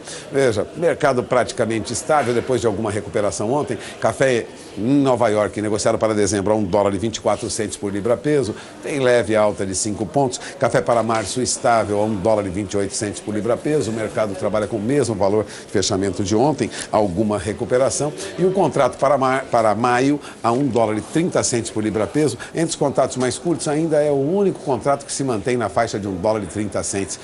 Portanto, a perspectiva aí continua sob pressão, né? No mercado do café, não há expectativa de uma forte recuperação, embora ontem ela tenha ocorrido. Aqui na B3, primeiros negócios com café arábica negociados no mercado futuro, você tem na tela agora, acompanhe comigo. Café negociado para dezembro a $153,60 a saca, tem uma leve baixa de 0,03%, devolve uma pequena parte da recuperação que teve ontem, ainda acima de $153,50, embora com leve tendência de queda. E essas são as principais informações sobre a evolução dos negócios no mercado do café. Vamos agora para o mercado do boi gordo, porque o JBS suspendeu a operação de 7 unidades no Mato Grosso do Sul e isso preocupa e muitos criadores matogrossenses. O grupo JBS, dono da Friboi, anunciou ontem que vai paralisar a partir de hoje as atividades de suas 7 unidades de carne bovina no estado do Mato Grosso. Aliás, no Mato Grosso do Sul. Bom, a companhia de Joesley e Wesley Batista, presos desde setembro, informa em comunicado que deve cerca de 620 milhões bloqueados pela Justiça do Estado. A decisão colocou os pecuaristas do Estado em alerta. Francisco Maia, presidente da Frente Nacional de Pecuaristas e membro da Associação dos Criadores lá do Mato Grosso do Sul, eu estou falando do Mato Grosso do Sul, né? Disse que essa suspensão vai afetar muitos produtores do Estado, onde o JBS responde por cerca de 60% do abate. O reflexo vai ser sentido diretamente no preço da arroba do boi, que hoje está em 140, 145, dependendo do tipo de gado. Outros frigoríficos não têm escala para absorver essa produção. Bom, o que ocorre no mercado é uma preocupação mesmo com o JBS. O vice-presidente da Associação dos Criadores do Mato Grosso do Sul, o Laucídio Coelho Neto, disse que a notícia de paralisação do JBS, essa atividade de compra e abate de gado no estado, é simplesmente desesperadora. Isso gera muita preocupação, ele disse, já que cerca de 50% da comercialização do gado no estado é feita pelo JBS. Nem os frigoríficos de outros estados teriam condições de absorver essa oferta. Mato Grosso já tinha enfrentado situação parecida e agora Mato Grosso do Sul enfrenta também.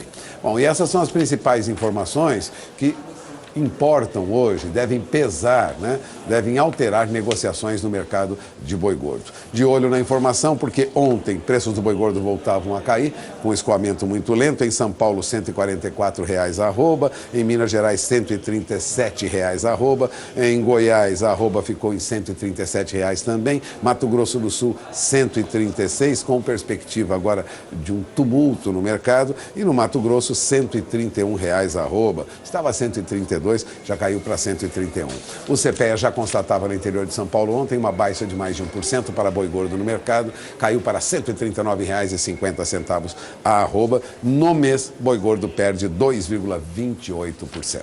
Agora, 8 horas e 28 minutos, horário de Brasília, falamos de boi gordo, vamos para bezerro, porque bezerro, de outro lado, tem preço em alta no Mato Grosso do Sul. Veja, em média, segundo o CPEA, R$ 1.188,84 por cabeça, uma alta de quase 2%, ou seja, bezerro que vinha em queda até o dia 13 de outubro, recupera preço e recupera rapidamente. Agora, no indicador CPEA, bezerro sobe 0,39%. Vale lembrar que chegou a perder nesse indicador, lá no dia 13 de outubro, cerca de 1,80%. Essa recuperação é acentuada para bezerro no mercado do Mato Grosso do Sul, referência para a pesquisa do CPEA. E o que ocorre aqui na Bolsa, no mercado futuro de boi gordo? Ontem nós tivemos uma baixa de 60, 70 centavos por arroba nos contratos futuros mais curtos. Agora veja os primeiros negócios nesta manhã. Boi gordo negociado no mercado futuro perde agora 0,32% para outubro, vencimento de outubro, supondo uma entrega para outubro, recua para R$ 138,30 arroba. O boi para novembro cai também para R$ 138,30 arroba, perde mais, estava na faixa de 139 ontem. Boi gordo para dezembro recua agora para R$ 140,30 arroba. queda nas cotações do boi gordo, algum tumulto no mercado em função do que ocorre com o JBS no Mato Grosso do Sul. Agora, 8 horas e 29 minutos, horário de Brasília. Antes de encerrar, vamos para o dólar. O dólar é negociado agora com este valor que você tem no painel. Acompanhe comigo. A R$ 3,15 mais 90. Dólar recua 0,31%. Mercado cede no câmbio e a expectativa é de que fique mais ou menos na faixa de 13,16, 3,15, é o que sinalizam os analistas de mercado de câmbio.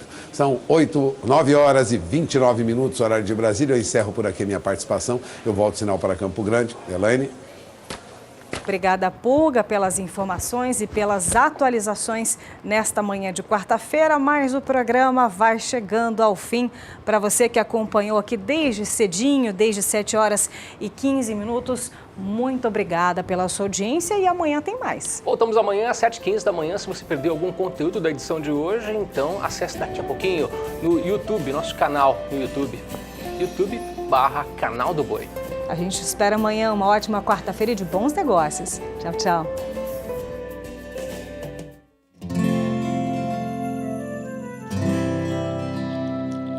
Acorda que o galo já cantou e o sol já vem fazer brotar mais um novo dia. Lenha no fogão, café pra esquentar e a bicharada no quintal. Horta pra molhar, tira leite no curral, arreia